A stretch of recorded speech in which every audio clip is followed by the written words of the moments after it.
Imagine living hundreds of years, exploring various lands, mastering the essence of magic itself, and even slaying the demon king only to think nothing of such achievements. But when your former party members begin to pass due to old age, you begin to rediscover memories you once thought insignificant and live life to the fullest, discovering what it truly means to live in the moment. Our story starts with our group of heroes heading to the royal capital, all wondering what types of celebrations are happening in town. The hero wonders what types of jobs they'll have in the future, especially because the Demon King is now defeated, prompting the priest to wonder if he can find a job where he can drink. The hero turns to the elf, Freeren, asking Freeren how she'll spend her life, especially since elven lives are very long.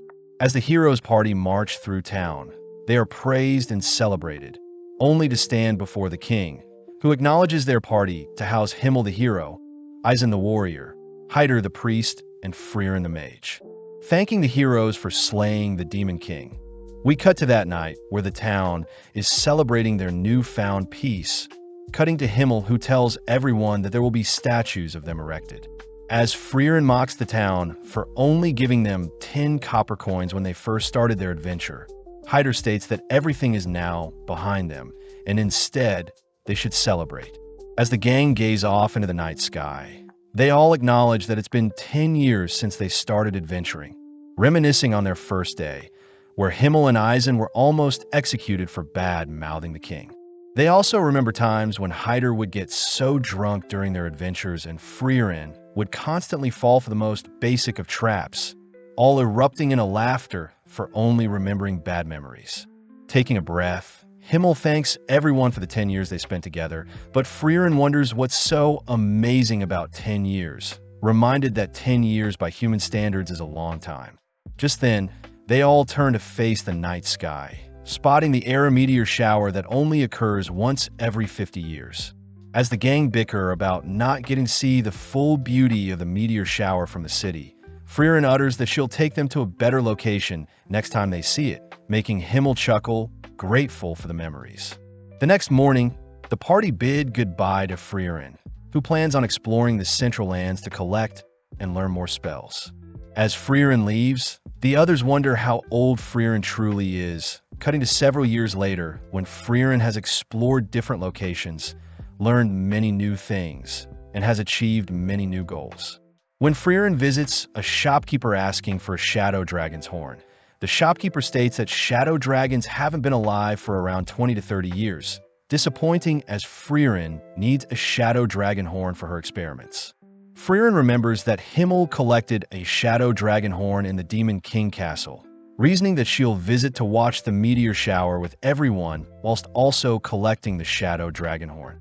As Freeren walks through the capital, she's amazed to see everything has changed over the years, only to suddenly hear Himmel's voice. But when she turns around, Freeren realizes that Himmel has grown quite old. Himmel states that it's been 50 years, both sitting down, only for Freeren to ask about the dragon horn.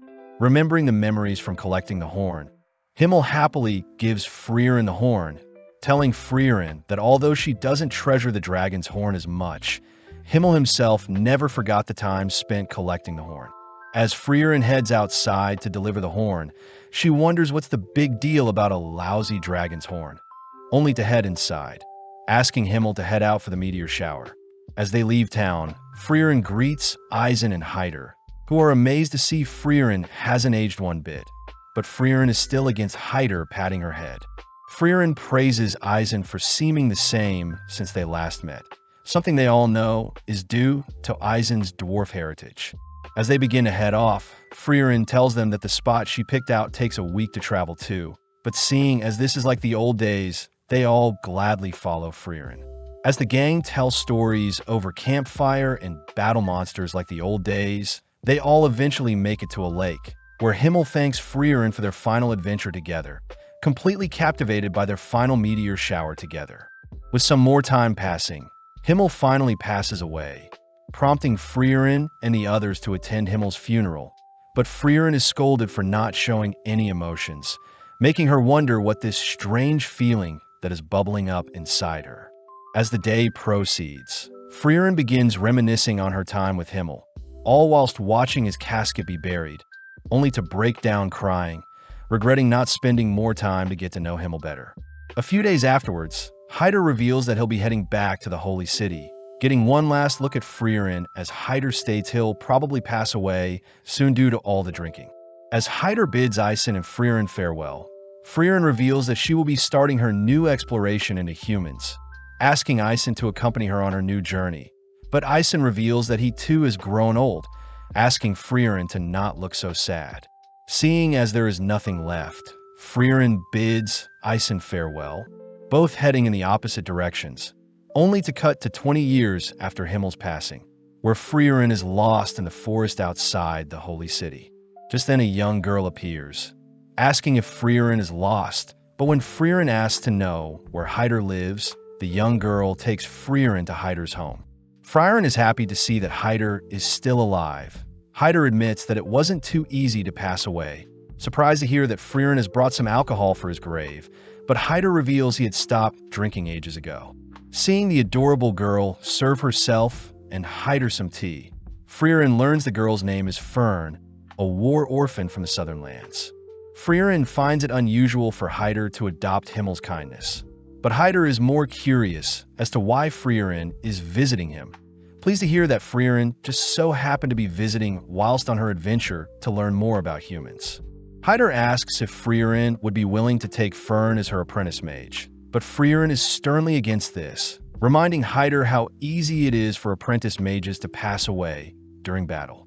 Understanding of Freeren's decision, Hyder gives Freeren an ancient grimoire from the tomb of Uig the Sage, a book meant to contain lost spells for resurrection and immortality. Amazed that such a grimoire still existed, Freeren states that it'll take at least 5 to 6 years to decipher the text, but upon hearing this, Hyder utters that he is indeed quite afraid of dying, asking for Freeren to give him the slightest hope for immortality. As repayment for the grimoire, Freeren agrees to teach Fern some spells. Cutting to later that day, where Freeren had finally managed to track down Fern waiting for her on the cliff of a forest, impressed that Fern is able to conceal her mana so well.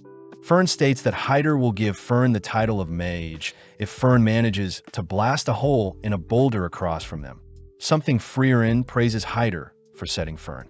Out of nowhere, Fern conjures a powerful beam of magic, but the beam falls short of reaching the boulder, giving Freeren some motivation to teach Fern. Happy to hear that Fern likes magic just like herself.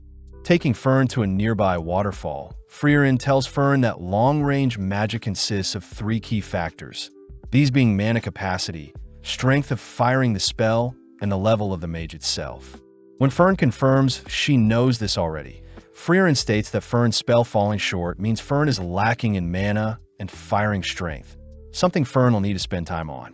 Seeing Fern upset, Freeren reminds Fern that her magic control is still very high, something very unique, especially for such a young age. That night, Freeren shares a meal with Hyder and Fern, only to end the night by studying the grimoire.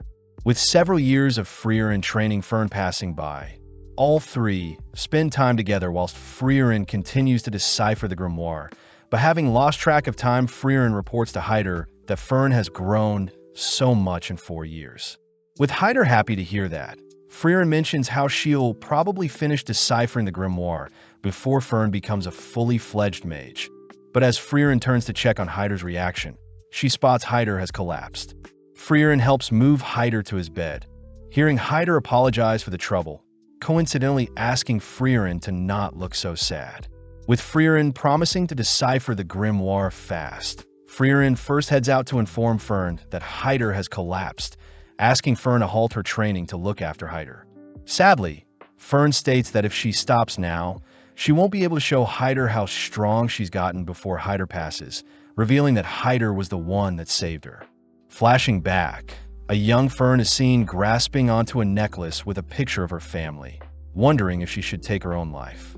Out of nowhere, Hyder appears, advising Fern to reconsider her actions as Hyder once had a friend that had passed away. Hyder states that his friend was the epitome of justice, and Hyder had wished that his life was taken instead of his friend. But since his friend is no longer with him, Hyder states that he'll stay alive to ensure the memories of his precious friends' lives on. With the young Fern remembering the memories she had with her family, Fern in the present declares that Hyder had always feared leaving Fern all alone. Therefore, Fern states that she wants to show Hyder she can fend for herself before Hyder passes away. With Freeren understanding Fern's wishes, Freeren states that she'll allow Fern to do as she pleases, heading back to continue deciphering the grimoire. As more time passes, Fern is seen continuing to improve her mana capacity and firing strength, all whilst Freeren finishes up deciphering the grimoire, only to confront Hyder, asking if Hyder already knew the grimoire didn't contain any spells to bring back the dead nor immortality. Hyder reveals that magic for immortality doesn't exist, happy to hear that Freeren now considers for a mage, meaning Freeren can finally take Fern with her on her travels. With Freeren realizing Hyder had tricked her into training Fern, Hyder states that her reward is in the nearby drawer, requesting for Freeren to take Fern and leave by tonight as Hyder fears his time is almost up. Freeren calls out Hyder for trying to act tough, revealing that Fern has been waiting to say goodbye to Hyder, breaking down as Freeren orders Hyder to spend his remaining time with Fern. As Freeren goes on a walk, Freeren learns that Hyder had saved Fern knowing that Himmel would have done the exact same thing, leaving Hyder and Fern alone, only to confirm that Fern had managed to reach the boulder. The next day marks the death of Hyder, prompting Fern and Freeren to pour out some booze on Hyder's tombstone, only for them to head elsewhere. With 26 years passing since Himmel's death, Fern and Freeren continue to adventure together, both completing tasks in order to acquire new spells.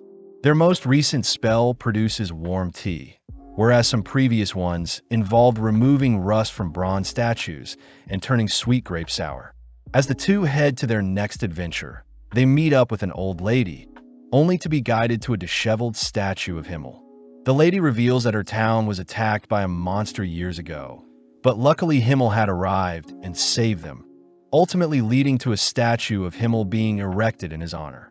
When the old lady mentions how sad it is to see the statue all beat up, Freeren corrects her, stating that it's Himmel's fault for accepting a statue of himself to be made in the forest, something that reminds the lady that there was an elf accompanying Himmel at the time. Without saying any more, Freeren helps clean up the statue, pleasing the lady, but the old lady finds it sad that the scenery around the statue is too plain. Before Freeren can use a spell to grow some flowers, Freeren suddenly remembers Himmel's favorite flower, the blue moon weed. As the old lady takes them back to her home, she's surprised to hear Freeren knows about the blue moon weeds, as they used to grow in a nearby forest, but have since long died out. Seeing Fern acting weird, Freeren asks to see what Fern is hiding, discovering that Fern was trying to hide seed rats in her coat, intending on setting them free. With both girls heading out, Freeren states that they'll be heading to the nearby forest in hopes of finding some blue moon weeds, something Freeren acknowledges is for her own selfish desires. With several months of Freeren and Fern searching for the blue moon weed, the girls grow used to spending time in town with the old lady and out in the fields. One day, Fern has a chat with the old lady, sad to see that Freeren is fixated on searching for this non-existent flower, even though Freeren could be saving lives. Hearing Fern so intellectually convey her feelings, the lady hands Fern a bag of seeds, asking Fern to tell Freeren how she truly feels. Mustering up the courage, Fern tells Freeren how she feels, prompting Freeren to apologize as she promises to end her search soon. Fern demands to know when, but Freeren points out that a nearby seed rat has stolen the seed bag the old lady gifted Fern and is leaving behind a trail they should follow. As the girls chase after the seed rat, Fern wonders why Freeren is so fixated on collecting spells, but Freeren states she only started collecting spells because a special someone had complimented her vast knowledge of spells. As both girls stop in front of an abandoned building, Freeren states that seed rats often hide seeds in different locations, but when Freeren spots a blue petal fall from the top of the building, Freeren flies to inspect her findings. Flashing back, Freeren remembers a time when Himmel had told Freeren his favorite flower was the blue moon weed and had wished he could show Freeren one day. On top of the building, Freeren is amazed to see so many gorgeous blue moon weeds, grateful to finally lay eyes on them. As Fern flies after Freeren, Fern still can't understand why Freeren loves collecting spells. But Freeren reminds Fern that Fern became a mage to impress Hyder, something very similar to Freeren's situation. As the girls return to show off their work to the old lady praises the girls for decorating the statue, but before Freeren leaves, she repays Himmel for his gift in the past. On the 27th year since Himmel's passing, Freeren and Fern are seen visiting a trading city of Worm, where Freeren is asked to split up to restock on supplies. When Fern calls out Freeren for making her buy everything, Fern has a bad feeling when Freeren goes off on her own to buy things, having bought a massive skull in the past, clothes dissolving potions, and even random books. When the two split up, Fern chooses to follow Freeren, fearing their traveling expenses will go to waste, but spots Freeren in front of an accessory store. With Freeren distraught at what to purchase, Freeren ends up settling on something, prompting Fern to continue to tail Freeren. Whilst passing through some alleys, Fern wonders if she should leave Freeren be, but when she overhears that Freeren is planning on buying some desserts, Fern gets jealous, having not had any desserts in months. Following Freeren into a smoky tavern, Fern gets worried that Freeren is lost, spotting Freeren speaking with some scary-looking men. As Freeren leaves the tavern, Fern notices that she's heading back to the inn, rushing to finish off her duties, only to apologize for finishing shopping so late. Brushing that aside, Freeren takes Fern to a dessert store in town, allowing Fern to buy whatever dessert she wants, revealing that she had been saving up money to treat Fern and herself. When Fern asks what Freeren would like, Fern corrects herself, stating that she already knows Freeren wants Merker pudding, reminding Freeren of her time with the heroes, where Himmel had mentioned that he knows Freeren's favorite dessert is the Merker pudding. When Freeren feels bad for not knowing much about the others, Himmel mentions his favorite food is an omelet. Eisen's favorite food are sour grapes, and Hyder simply loves alcohol. As Fern digs into her dessert, Freeren apologizes for not knowing more about Fern, handing Fern a gift, pleasing Fern as Freeren remembered Fern's birthday. Fern smiles upon receiving a hair ornament, telling Freeren that it's enough of a birthday gift that Freeren remembered her birthday, confusing Freeren. The next day, the two leave the city, but as Fern walks alongside Freeren with her new hair ornament, Fern asks what the end goal of their adventures are. Freeren simply states that she's simply collecting as many spells as possible, but she does want to retrace her memories with the hero party, something Fern is curious about. When Fern walks beside Freeren, Freeren realizes that Fern is now 16 and taller than her, but gets jealous at how Fern has already outgrown her in other areas. In the Forest of Grobe, Freeren is seen testing out Fern's defensive spells, pointing out how the gaps in Fern's barrier will be her downfall. When Freeren fires multiple projectiles, Fern manages to block with a simple barrier around her body, but ultimately runs out of mana. As the two continue through the forest, Freeren reminds Fern that defensive magic is powerful, but it depletes mana very fast. Therefore, it's best to only cast barriers at the points of impact. As they both cross a river, Fern states that she simply needs to master a single defensive spell, but Freeren scolds her for not reading the book she gave her, as magic theory is just as important as practical applications.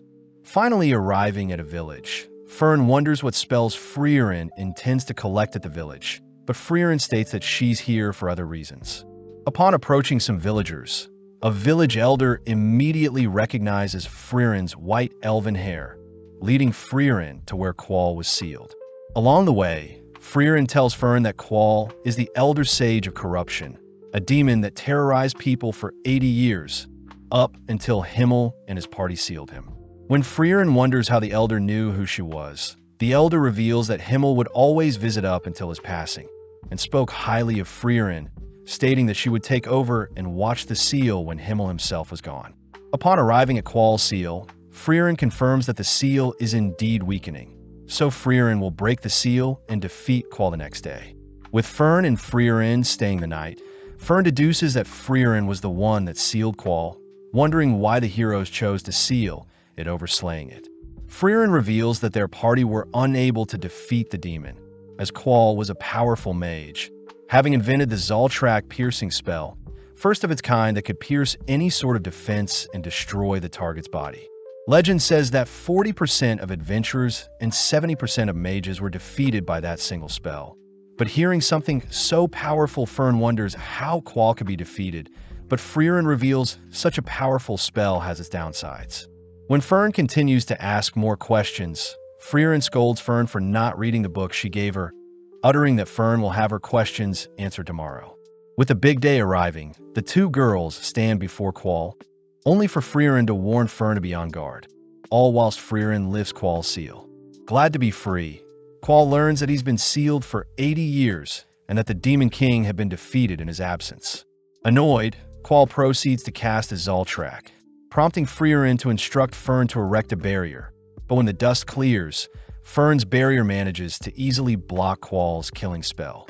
With Fern demanding to know why her basic barrier was able to block such a deadly spell, Freeren reveals that ever since Qual was sealed away, all of humankind had dedicated resources to studying and defending against the killing spell. After a few years, the humans incorporated said spells into their systems, and as a result, all types of defense magic were improved thanks to the demon. Amazed at what the humans were able to develop in the 80 years that he was sealed, Qual immediately begins analyzing Fern's barrier, noting how the barrier changes depending on the type of offensive magic, meaning the spell consumes a huge amount of mana. As Qual erupts with power, Freeren orders Fern to protect both of them as efficiently as possible, prompting Fern to erect barriers only in the location of Qual's projectiles. Unleashing a massive beam of magic, Qual is impressed that Fern is still able to block his overwhelming magic. But having forgotten about Freeren, Qual helplessly watches as Freeren casts her own Zoltrak killing spell. As Qual begins to disappear, Freeren and Fern head back to the village where Freeren is thanked by the village elder, grateful that they can now live in peace. When the elder hands Freeren his hat, Freeren recognizes the elder as the cheeky brat that flipped her skirt when they first sealed Qual. As the girls leave by carriage, Fern is seen finally reading the book Freeren gave her, but Freeren is glad that she could fulfill Himmel's trust and bring peace to the village once and for all. With the girls heading over to the Grand Channel, Freeren is sad to see the beach is littered with debris, unfortunate as the nearby village used to all clean the beach, but now there isn't enough manpower to tidy up the beach. The village elder requests that Freeren clean up the beach, handing Freeren a grimoire belonging to the legendary mage Flam. But Fern notices something suspicious. As Freeren accepts the offer, the elder leaves for now, but Fern states that she believes the grimoire is fake, something that Freeren already knows. Freeren is happy to see that Fern has been studying, revealing almost all books about Flam are usually fakes, but Freeren states that she needed an excuse to help return the beach to its former beauty. Skipping ahead to when snow has begun to fall, Fern is seen visiting a local bakery, chatting with the shopkeeper as Fern has been frequently purchasing bread from the bakery in the past 3 months. With Fern noting how it's already winter, Fern returns to a messy room, disappointed as Freeren is still asleep. As Freeren struggles to leave her bed, Fern is forced to help prepare, feed, and dress Freeren, dragging the sleepy elf through town and towards the beach. As the girls begin cleaning the beach, Fern points out how sloppy Freeren is, having been forced to take care of Freeren as if she were Freeren's mother. Fern wonders how Freeren behaved during her time with the hero party, but Freeren mentions how they were all very okay with Freeren oversleeping, but Freeren did get scolded once. With Fern curious to know more, the girls wrap up the day with a big fire using the debris, only to enjoy a nice dinner, reporting to the elder that they only have 1/3 of the job left. The elder wonders if the girls will be done by the New Year's festival, something Freeren says will be possible, but when the elder mentions how Freeren can finally join them and watch the sunset this time, Freeren acts awfully cold. The next day, Fern asks if the reason Freeren wanted to clean the beach was related to the festival, learning that every new year, the villagers would watch the sunrise. Freeren mentions how the beach is meant to beautifully reflect the sunrise, but admits that she never woke up early enough to actually watch the sunrise. With more time passing by, Fern continues to nurture our poor Freeren out of bed, both exploring the wrecked ships, discovering hidden gems, only to officially clean the beach of all debris. Completely mesmerized by the beach's beauty, the elder asks if Freeren will be joining them for the sunrise this year, shocking Fern when Freeren agrees to wake up early to see the sunrise. Fern wonders if Freeren will be able to wake up in time for the sunrise, but Freeren states that she'll simply stay up all night and that she wants to see what's so amazing about this sunrise. As Freeren stays up that night, she thinks about a time when Himmel had scolded Freeren for sleeping in and missed the New Year's sunrise in the same village. Confused as to why a mere sunrise would cause Himmel to be so upset they didn't get to see it together. Sadly, during the morning, Fern realized that Freeren is fast asleep, forced to drag Freeren out of bed, fearing that they'll miss the sunset. With both girls staring out into the horizon, Freeren notes how there is nothing special about the sunrise, but upon seeing that Fern is mesmerized by the sunrise's beauty, Freeren admits that Himmel was right, as she's enjoying the sunrise with Fern. Flashing back, we see Freeren and the hero party visiting the graves of Eisen's family, learning that his village was attacked by demons. Hyder chooses to kneel before the graves, praying for their souls to go to heaven. But Eisen mentions how he doesn't believe in the afterlife, prompting Freeren to reveal that thousands of years ago, everyone believed there was no afterlife. But since magic can't observe where souls go, it's hard to define what is truth and what isn't. Hyder states that since there is no actual proof for either side, Hyder likes to think there is a heaven. That way the people that are doing good for the world can at least pass believing that their life was worth it. With the hero party joining Hyder in praying for Eisen's family, we cut to the present where Eisen is once again praying for his family, currently located in the Brett region. Out of nowhere, Freeren calls out to Eisen, weird as they haven't spoken to each other ever since Himmel passed away 30 years ago. As they all sit down for some tea, Eisen is shocked to see Freeren has an apprentice, but Freeren asks if Eisen needs help with anything. Eisen mentions how Hyder and himself had been updating each other with letters. Heading out, they all head to Volume 50 Basin, a location Freeren recognizes, learning that Eisen intends to search for notes from Flam, the legendary mage. When Freeren reminds Eisen that most records on Flam are fake, Eisen reveals that Hyder had figured out the general location of Flam's true notes, based on records from the Holy City. With Freeren convinced, they all agree to start looking for a massive tree. But upon seeing Fern disappointed, Freeren states that they should hurry, surprising Eisen as Freeren never cared for anyone else's time. With the gang beginning to search the entire forest, they spend the night eating and sleeping in the forest, only to search across the sea and in the skies. One day, Fern states that she has found a massive tree near some ruins, all beginning to head towards the tree. But Freeren uses the opportunity to ask Eisen why he's searching for Flam's notes. Eisen reveals that on the day of Himmel's death, Eisen had seen how regretful Freeren felt for not using more time to get to know Himmel, revealing that the notes left behind were said to allow contact with the dead. When Freeren states that she doesn't believe in such nonsense, Eisen states that it's better to know for sure. Plus, Eisen and Hyder had agreed prior to help Freeren get to know Himmel better. Having made it to the massive tree, Fern states that there is a powerful barrier surrounding the tree. But when Freeren heads over to inspect the tree, she utters that even after 1,000 years, her master is still superior to her. Flashing back, Freeren is seen with her master, wondering why her master is so fixated on protecting a small sapling. But her master states that in 1,000 years' time, Freeren will grow to appreciate it, asking Freeren to trust in her teachings, especially since Freeren's master was Flam, the legendary mage. Within an instant, Freeren dispels the barrier guarding the entrance to Flam's notes. Upon glancing at the notes, Freeren is surprised the notes had already been opened to the page regarding communication with the dead, surprised her master knew Freeren would return. Flam's notes recount that the north of the continent housed the land of Oriole, where all the souls rest, a location that Flam had used to speak with her fallen allies. When Fern wonders if the notes can be trusted, Eisen reminds Freeren to consider the best-case scenario when unsure, prompting Freeren to reveal that Oriole is in the same direction as Indy, the current Demon King Castle.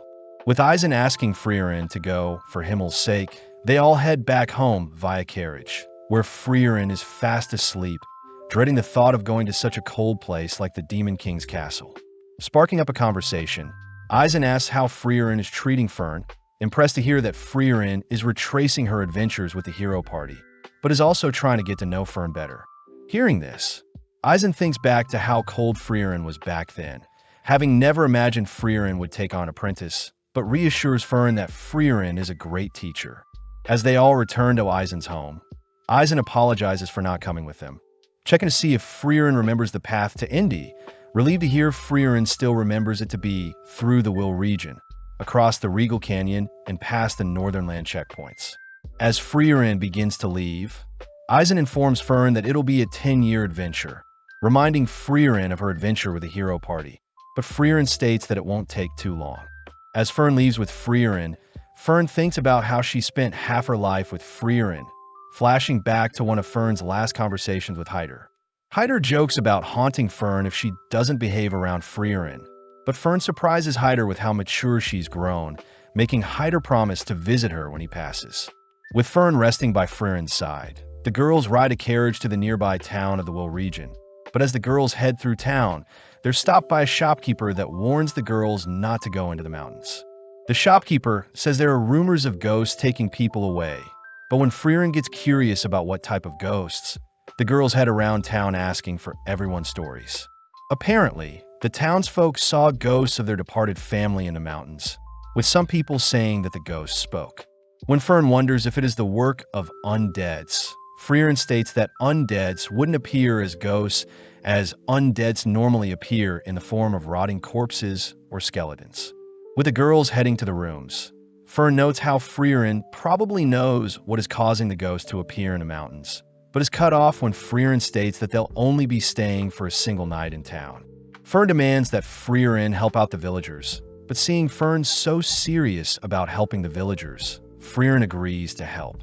As both girls head into the mountains, they explore the locations of said disappearances, where Freeren quizzes Fern on what type of magic created the ghosts, satisfied to hear Fern believes it's illusion magic. Heading deeper into the mountains, Fern briefly remembers a monster that used illusion magic to hunt its prey. A monster Freeren states is the Einsam.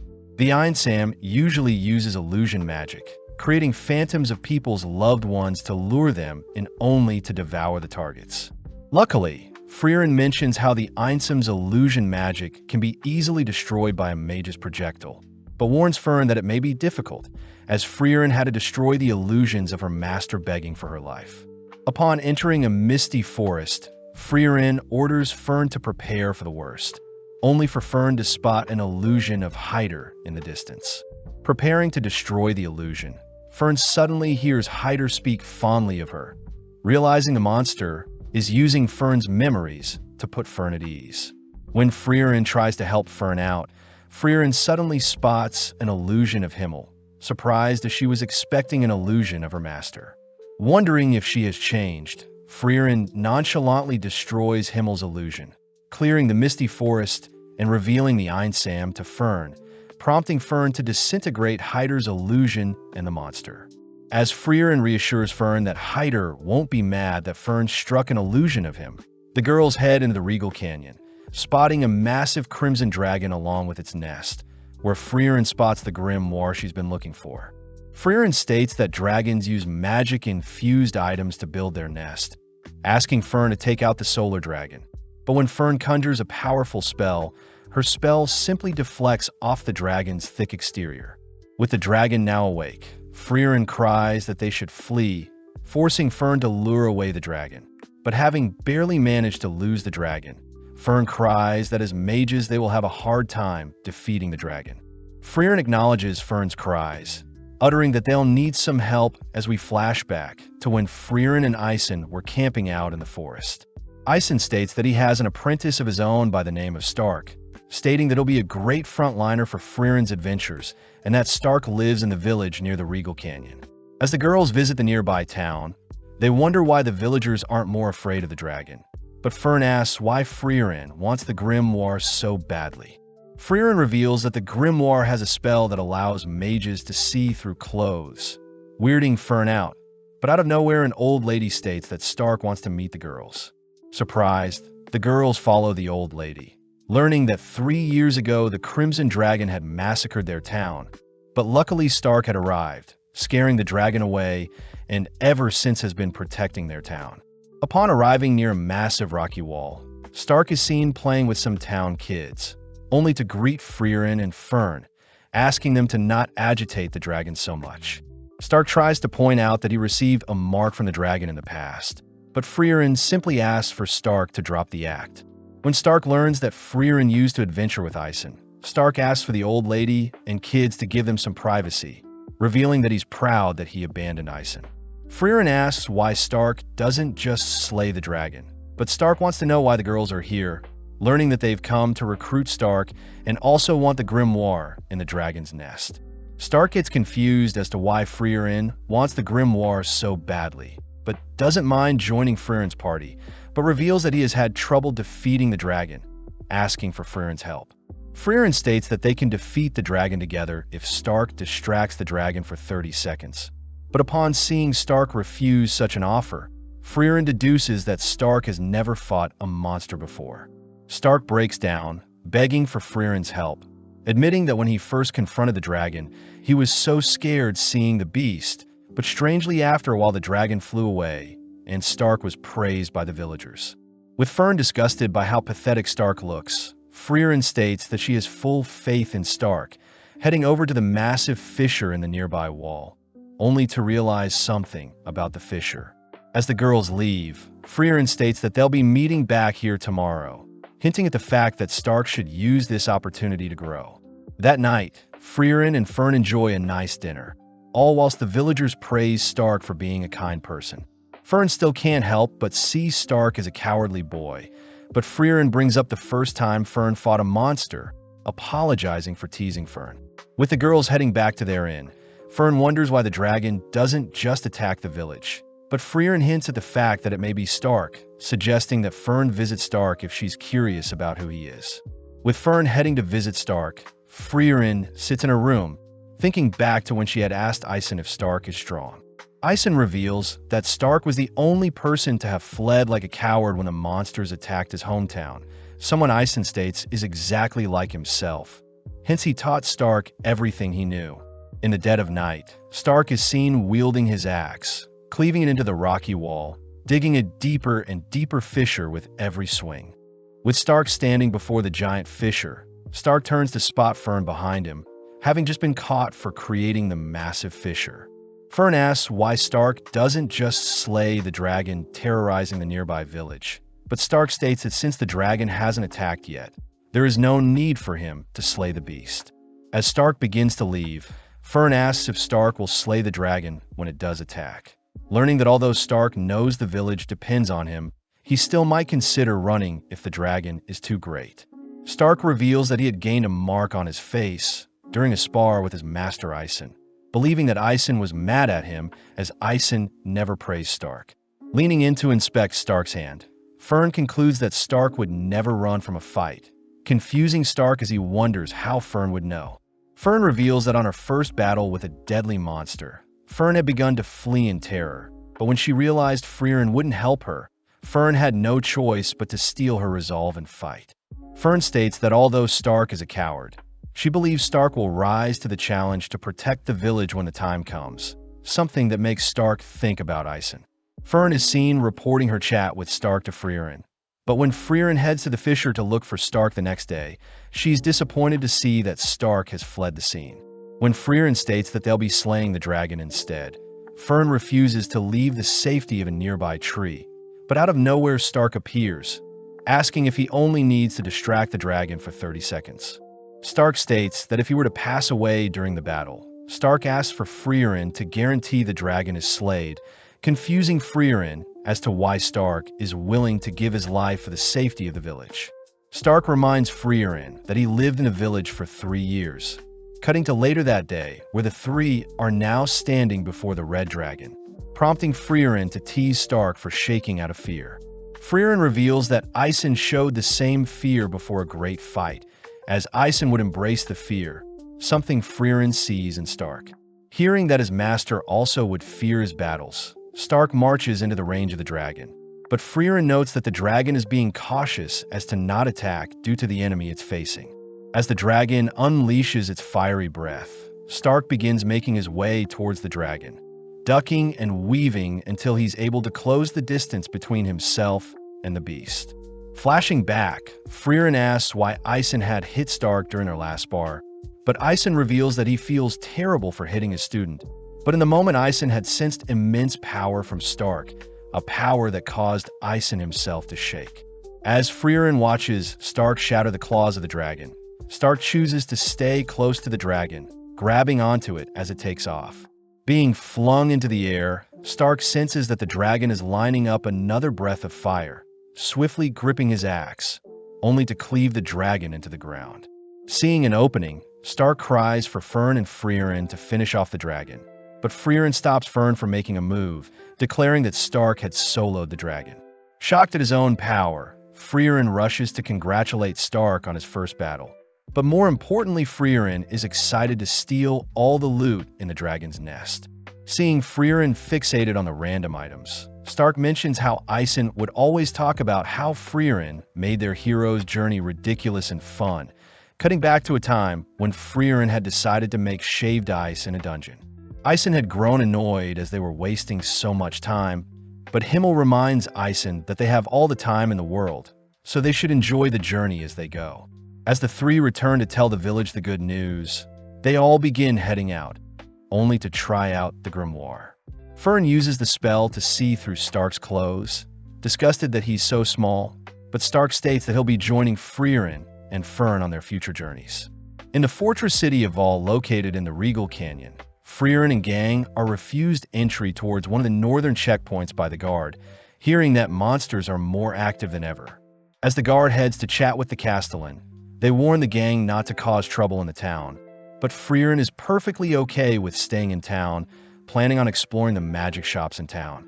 Seeing Fern's cold glare, Freeren states that she'll head over to book them a room, but when Stark offers to get food with Fern, Fern's glare sends Stark in search of food alone. Now alone, Fern overhears that the Northern Army plans to defeat the enemies in 2 years, meaning their checkpoint won't be open for another 2 years. Cutting to Stark, he has entered a familiar tavern, served the Jumbo Berry special dessert. Confused as he used to split the dessert with Ison, but now the dessert looks so small. Stark notes how he has gotten bigger, having saw his master's broad shoulders as something to admire, but after some time, he outgrew his master. Out of nowhere, Fern appears, eyeing down Stark's dessert, but instead Fern chooses to order a glass of milk, diligently sitting next to Stark. Fern asks how Stark would feel staying in the city for 2 more years. Relieved to hear that Stark thinks it's annoying as well, but Stark gets weirded out by how Fern is acting. Both heading outside to assess the walls, Stark asks if they could simply fly over the gates. But Fern reminds Stark that a barrier has been erected to prevent flying monsters from entering. With no other choice, they head over to the Merchants Guild, but are sad to learn that all trades towards the northern land have been shut down, meaning that they can't sneak out via that way either. Coming up with another idea, the two decide to visit the Black Market and Thieves Guild, using Stark's connections and demeanor to find a solution, but sadly there is still nothing that can be done. As the two stand above the walls overlooking the view, Fern wonders why Stark is being so cooperative, deducing that Stark has an ulterior motive to leave the walls, but Stark simply utters that he's running out of time. Stark mentions how Ison and himself visited this exact location when he was younger, telling Stark stories about how he visited the northern lands with his hero party and had enjoyed every second of the 10-year journey. Stark reveals that he intends on having a great journey with Fern and Freeren, promising to return and repay Ison with stories of his own before Ison passes. As both return to town, Fern spots Freeren acting strange, cornering Freeren in an alley only to learn that the town's guards are looking for Freeren. Out of nowhere, the same guard at the checkpoint kneels to apologize to Freeren, prompting the Castellan of the city to apologize as well for his guard being so rude to Freeren. When Freeren reassures the Castellan that she wasn't offended, the Castellan believes that Freeren is here to slay the remnants of the Demon Lord's army, permitting Freeren to pass through the checkpoint, but this disappoints Freeren. with the town throwing a massive celebration to acknowledge Freeren and her party's departure. Freeren mentions how she never liked the outlandish welcomes and departures. Stark wonders if this is how Isen felt, making Freeren suddenly remember a similar time when she departed with the hero party, curious as to what parallels will arise next. Flashing back, Freeren is seen walking alongside the hero party, all discussing the validity of Flam's grimoire, especially with the countless fakes and imitations that exist. Waking up early, Freeren spots Stark and Fern making breakfast, shocking Fern as this is a rare scenario. Later that day on Ung Road, the gang were tasked with clearing a path for a merchant, grateful as the road had been blocked off due to a landslide. When Stark sees Freeren's magic, he wonders why Freeren doesn't just carry the merchant's cart over with magic. But Fern is strongly for helping everyone, not just the single merchant. Taking a quick break, Stark thanks the merchant for the water, wondering what may have caused the landslide, surprised to hear that it must have been the skirmishes between the northern lands and the demons. Getting back to work, Fern requests that Stark help her out a bit, but Stark asks that Fern be more casual with him. But when Fern tries speaking with Stark more casually, Stark gets insulted, annoying Fern as they continue to work. With the road cleared, the merchant offers to lead the gang to the nearby village, amazed that he finally got to meet an elf. Freeren acknowledges that although elves live long lives, elves are slowly going extinct, as most don't intend on reproducing, with the most recent elf Freeren met being around 400 years ago. Finally arriving at the town, the gang spot a line of merchants lining up to enter the town, learning that tonight is the Liberation Festival. The festival is meant to commemorate the hero party ridding the area of demons, and involves decorating the statues of the heroes in town. Freeren still can't understand why humans throw parties, but the merchant reminds Freeren that it's been 80 years since the Demon King was slayed, and in human years 80 years is a whole lifetime. Flashing back, Freeren remembers a time when Himmel had requested that their statues be placed through various towns, annoying Freeren as she believed Himmel simply wanted to show off. But Himmel reveals that the statues are meant to remind Freeren of their adventures together as the hero party. That night, the gang stand among the crowd, watching as the hero party is celebrated, but the merchant does note how Freeren looks very similar to the elf statue. The next morning, they continue their journey, heading to the Graf Granat's domain, where they notice an abundance of guards surveying the town. When Freeren wonders who should do the shopping, Freeren suddenly freezes, equipping her staff, only to state that she senses demons approaching. When some demons turn the nearby corner, they spot Freeren charging up a spell, but luckily a nearby knight tackles and stops Freeren from firing the spell. Approaching Freeren, the demon asks if Graf Granat had hired Freeren to attack him, but Graf states that he's not foolish enough to attack Lord Lugner out in the open, especially since Lugner is her seeking peace. Kneeling down, Lugner states that he senses Freeren's bloodlust-filled glare, shaming Freeren for looking at him as if he were a wild beast. Freeren fires back, stating that Lugner is simply using human speech to blend in and manipulate the humans. But having heard enough, Freeren is dragged away to be locked up. With Stark and Fern shocked at what just happened, they choose to visit Freeren, who is locked up in the dungeon under the mansion.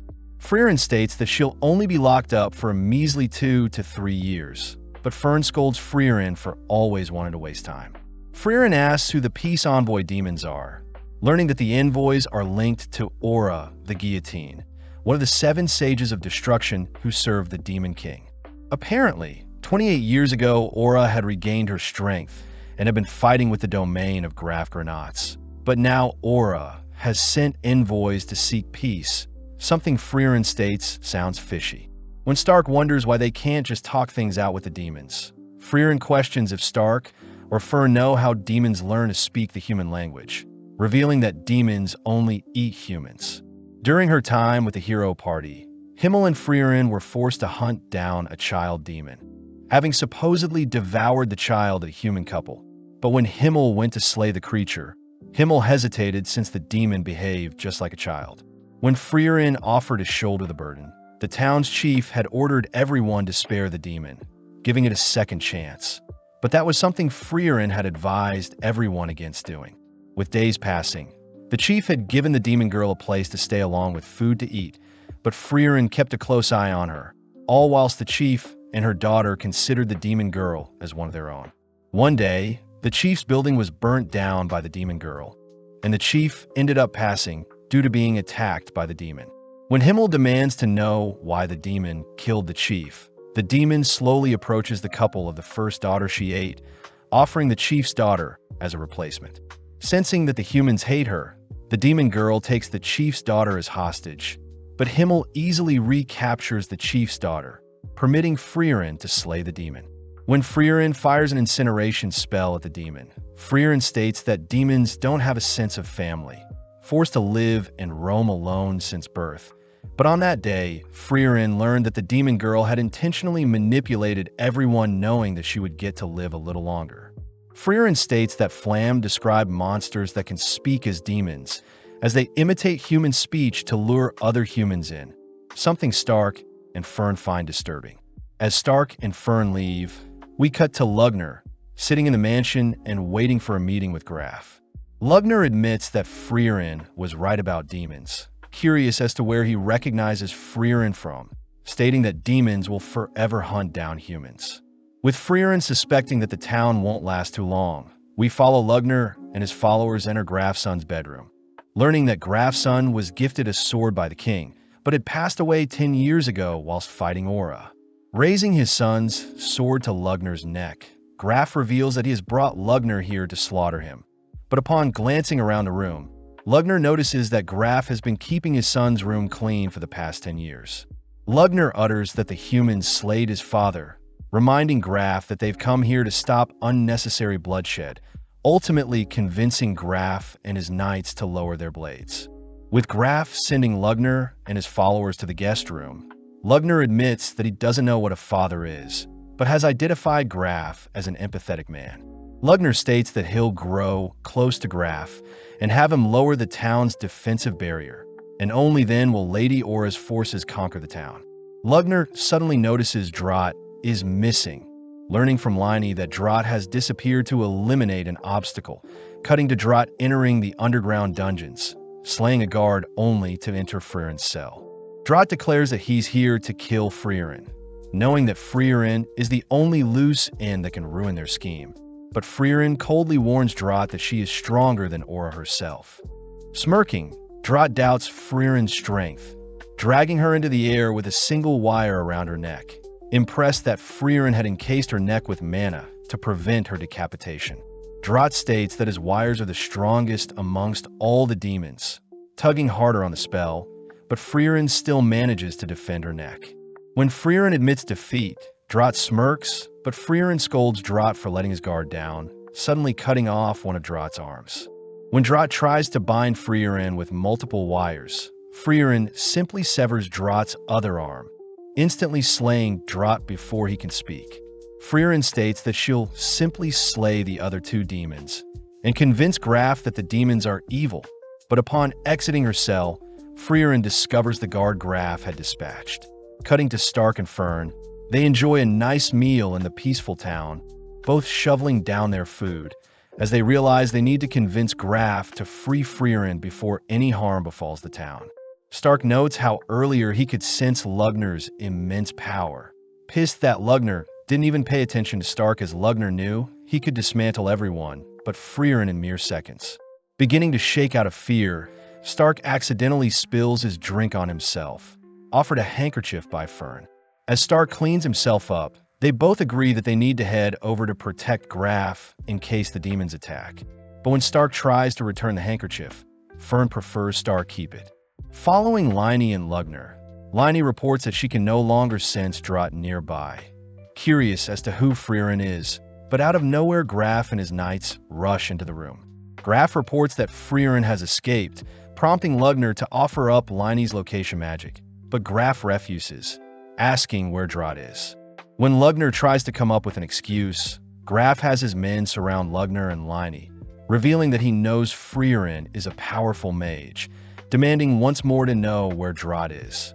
With no other option, Lugner draws his own blood, instantly decapitating all the knights in the room, only to turn his attention to Graf. Lugner reveals how excited he is to finally be killing, nonchalantly pricking his own finger on Graf's sword, only to use the blood to pierce Graf's stomach. With Graf bleeding out, Lugner states they need Graf to help remove the town's barrier. Cutting to later that evening, where Stark and Freeren are walking through town, only for Freeren to detect Freeren in a disguise. Freeren asks why Freeren escaped, learning that Freeren disposed of one of Lugner's demons, but had to escape since the guard outside her door was killed, and Freeren didn't want to be blamed for slaying the guard, since demon corpses dissipate into mana and leave behind no trace. Freeren states that she'll be leaving town, but Freeren and Stark remind Freeren that there are still demons in town, making Freeren suggest that Freeren and Stark handle the demons in town. Seeing the two unsure about their skills, Freeren reassures the two that they'll be fine, inspiring Freeren to drag the cowardly Stark towards the demons.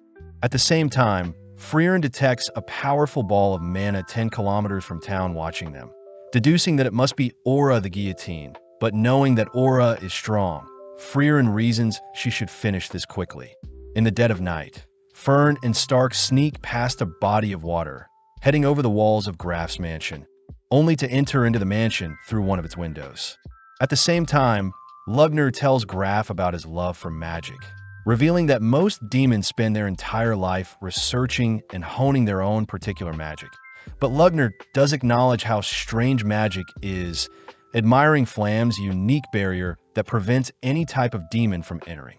Lugner speculates that Flam's genius barrier casted 1,000 years ago is stronger than any present spell, but since Graf and his Granat family has maintained the barrier for generations, Lugner demands to know how to control the barriers, leaving Lugner to consider his options. Lugner orders Liney to search for any grimoires in the bedroom, whilst he searches the study room. Seeing an opening, Stark sneaks into Graf's room, attempting to free Graf, but his trembling hands fail to cut the magic binds around Graf. Graf asks Stark to take his Granat amulet and flee with the citizens, but Stark refuses, stating that he won't leave Graf behind.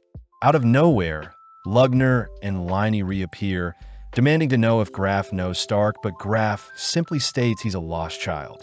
When Lugner agrees to let Stark flee, Graf feels bad, spotting how much Stark is trembling, but Stark gets annoyed that Lugner is underestimating him.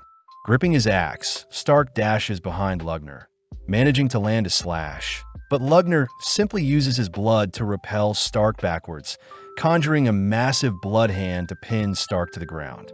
Lugner praises Stark for trying to fight him solo, but Stark reveals that Freeren has been with them undetected, giving Freeren opening to land a powerful spell onto Lugner. With Lugner confused as to how Freeren avoided Liney's detection, Lugner demands to know what spell he was hit with, shocked to hear that Freeren had learned the killing spell Zoltrak. Lugner utters the ordinary demon Zoltrak spell shouldn't have damaged him so badly, but Freeren ignores his stalling, preparing to finish off Lugner, but Liney steps up to fight. Stark reasons that they should get Graf some help first, both fleeing with Graf for now, but Lugner reveals that his blood is on Freeren and Stark so they can chase them after he's healed up. Liney offers to hunt them down herself, but Lugner reveals that Freeren's Zoltrak spell has been modified to a demon-killing spell, a modification of Zoltrak that specializes in slaying demons. Seeing Freeren's silhouette earlier, Lugner remembers an elf by the name of Freeren, being the person that helped analyze the initial Zoltrak spell, but was also granted the title, Freeren the Slayer, for most demons slayed in all of history. As Freeren descends upon Aura and her army, Stark and Freeren have managed to get Graf some help, grateful as he promises to pardon Freeren, as Freeren was right to not trust the demons all along. Stark gets excited as Freeren can now roam through town freely, but Graf hears that Freeren was the elf from the original hero party, disgraced to have imprisoned one of the saviors of his family's land. Greeting Aura, Freeren acknowledges that it's been 80 years since they last fought, asking if Aura would retreat now. Smirking, Aura has some of her men slash at Freeren, but Freeren nonchalantly dodges, noting that Aura has more puppets than before. Freeren knows how only powerful demons with enough magic can control an army, but Freeren does despise how disgusting Aura's magic is, recognizing some of the suits of armor being controlled, declaring that she'll kill Aura once and for all. As Aura takes out her scale of obedience, we cut to Graf explaining the reason why Aura is one of the 7 sages of destruction, revealing that her scale allows Aura to weigh her soul's mana capacity with another, and the soul with the greater mana capacity gains control of the other for eternity. Fern asks if there is a counter, but Graf does mention how the scale does judge fairly. So the only way is to have someone with a greater mana capacity face Aura, but this hasn't been done in the past 500 years. Graf also reveals that souls with great wills can temporarily break the mind control, but Stark knows that it's a temporary solution, since Aura would simply get rid of those with strong wills to avoid any loose ends. As Freeren continues to dodge and evade Aura's army, Aura grows amused seeing Freeren dancing around, but Freeren enchants her staff, immediately freeing the men around her from Aura's curse. Shocked, Aura notes how Freeren must have used a lot of mana to break her curse, wondering why Freeren would use such a delicate tactic when Freeren can simply blast away the suits of armor. Freeren reveals that Himmel had scolded Freeren in the past for harming the cursed armors. Therefore, Freeren will make sure to wipe out Aura for good. At the same time, we hear the priest reassure everyone that the church they are in is protected by a strong barrier, giving Stark a reason to head out. Stark states that it won't be long before Lugner and Liney recover, and seeing as they are no match for the demons anyway, Stark states he'll go and seek Freeren's help. At first, Fern gets annoyed at how cowardly Stark sounds, but after some thought, Fern agrees to help evacuate everyone while Stark goes to get Freeren.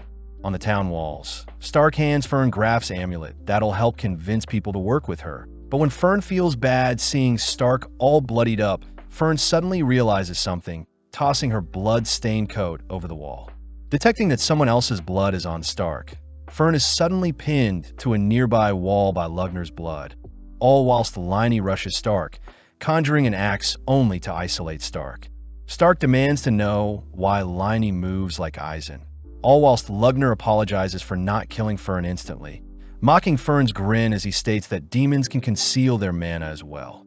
Annoyed at how much Lugner is talking, Fern asks for Lugner to simply finish her off, but Lugner is more curious as to how strong Stark is, amused to hear that Stark is Eisen the hero's best student. Lugner also demands to know where Freeren is, not convinced to hear that Freeren simply fled town, knowing that Freeren wouldn't simply leave knowing there's still demons in town. As Lugner racks his brain, he suspects that Freeren will be dealing with Aura, but Fern suddenly calls for her staff, setting herself free, only to demand Lugner not move.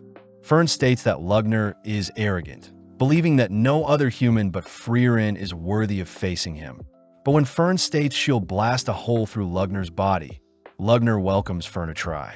Flashing back, Fern and Freeren are seen finishing off some demons, making Fern ask how she compares to Freeren.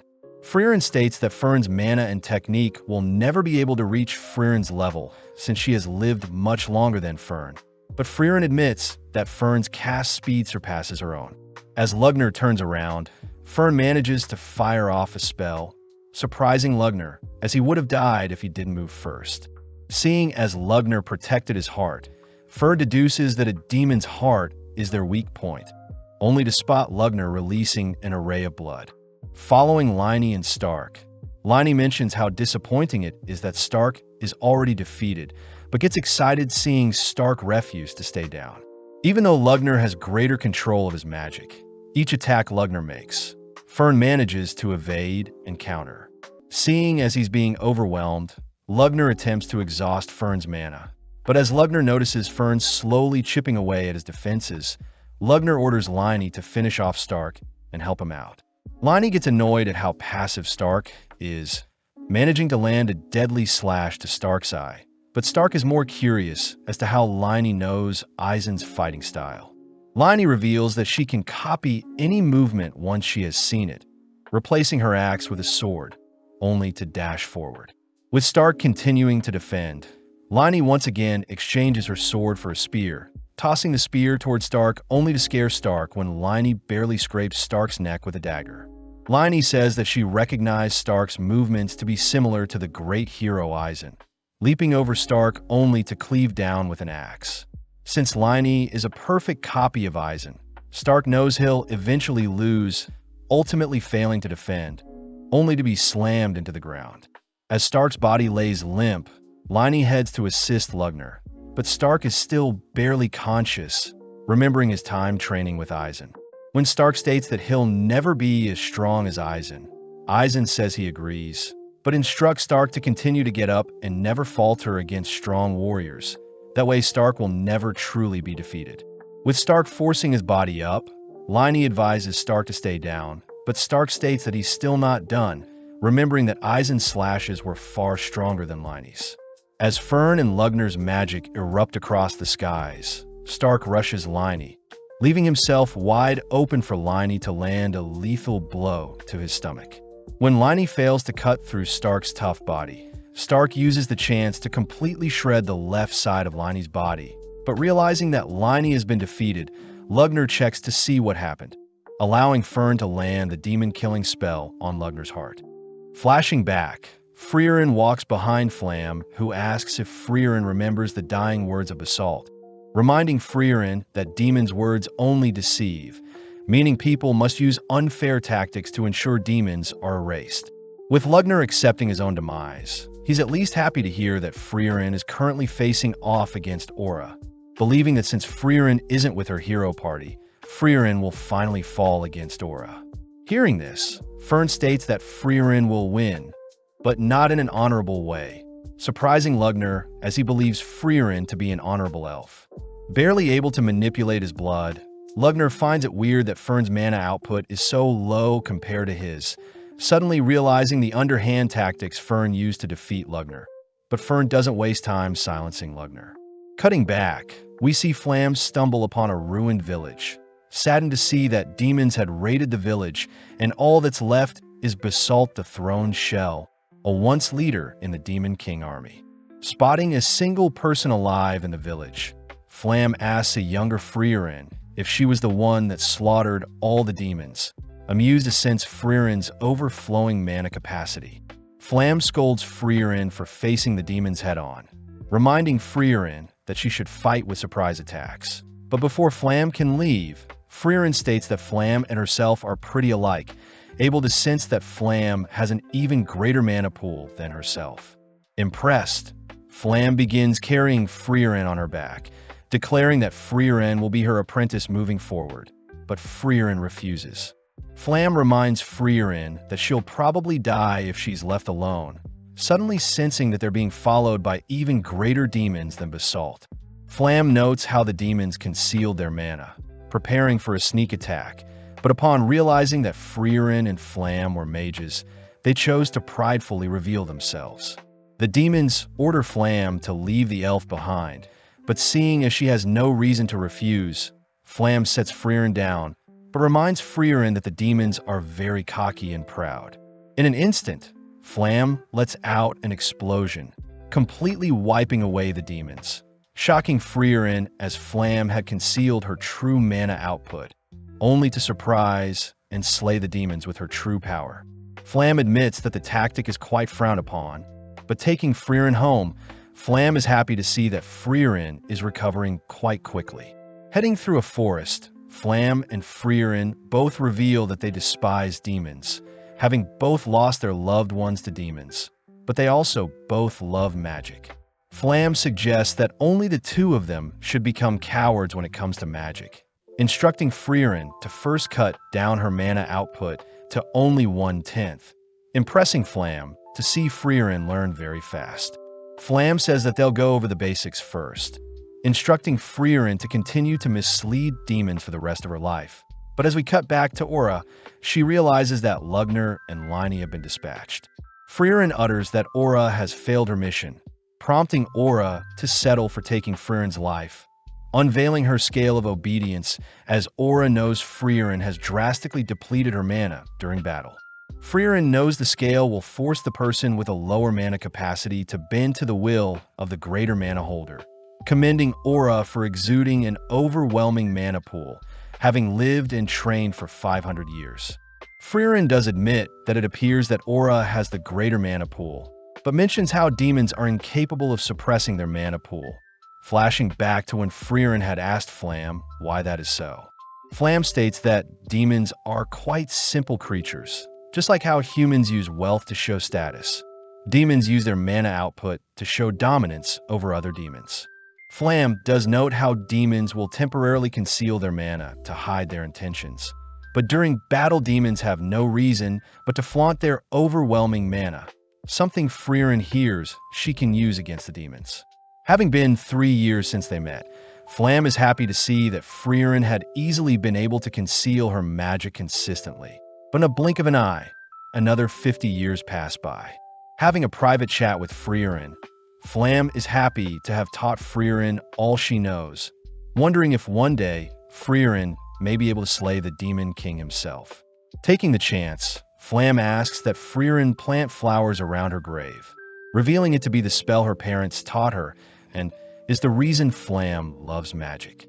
With Freeren asking to learn the spell, Flam advises that Freeren remain hidden until she defeats the Demon King, prompting Freeren to uphold her promises when Flam passes away. Now alone, Freeren explores the continent, continuing to train her mana and live in secrecy, all whilst a nearby town fully develops. One day, Himmel, Eisen, and Hyder visit the nearby woods, running into Freeren, having heard that Freeren is a wise elf, but Freeren reassures the party that she is nothing special.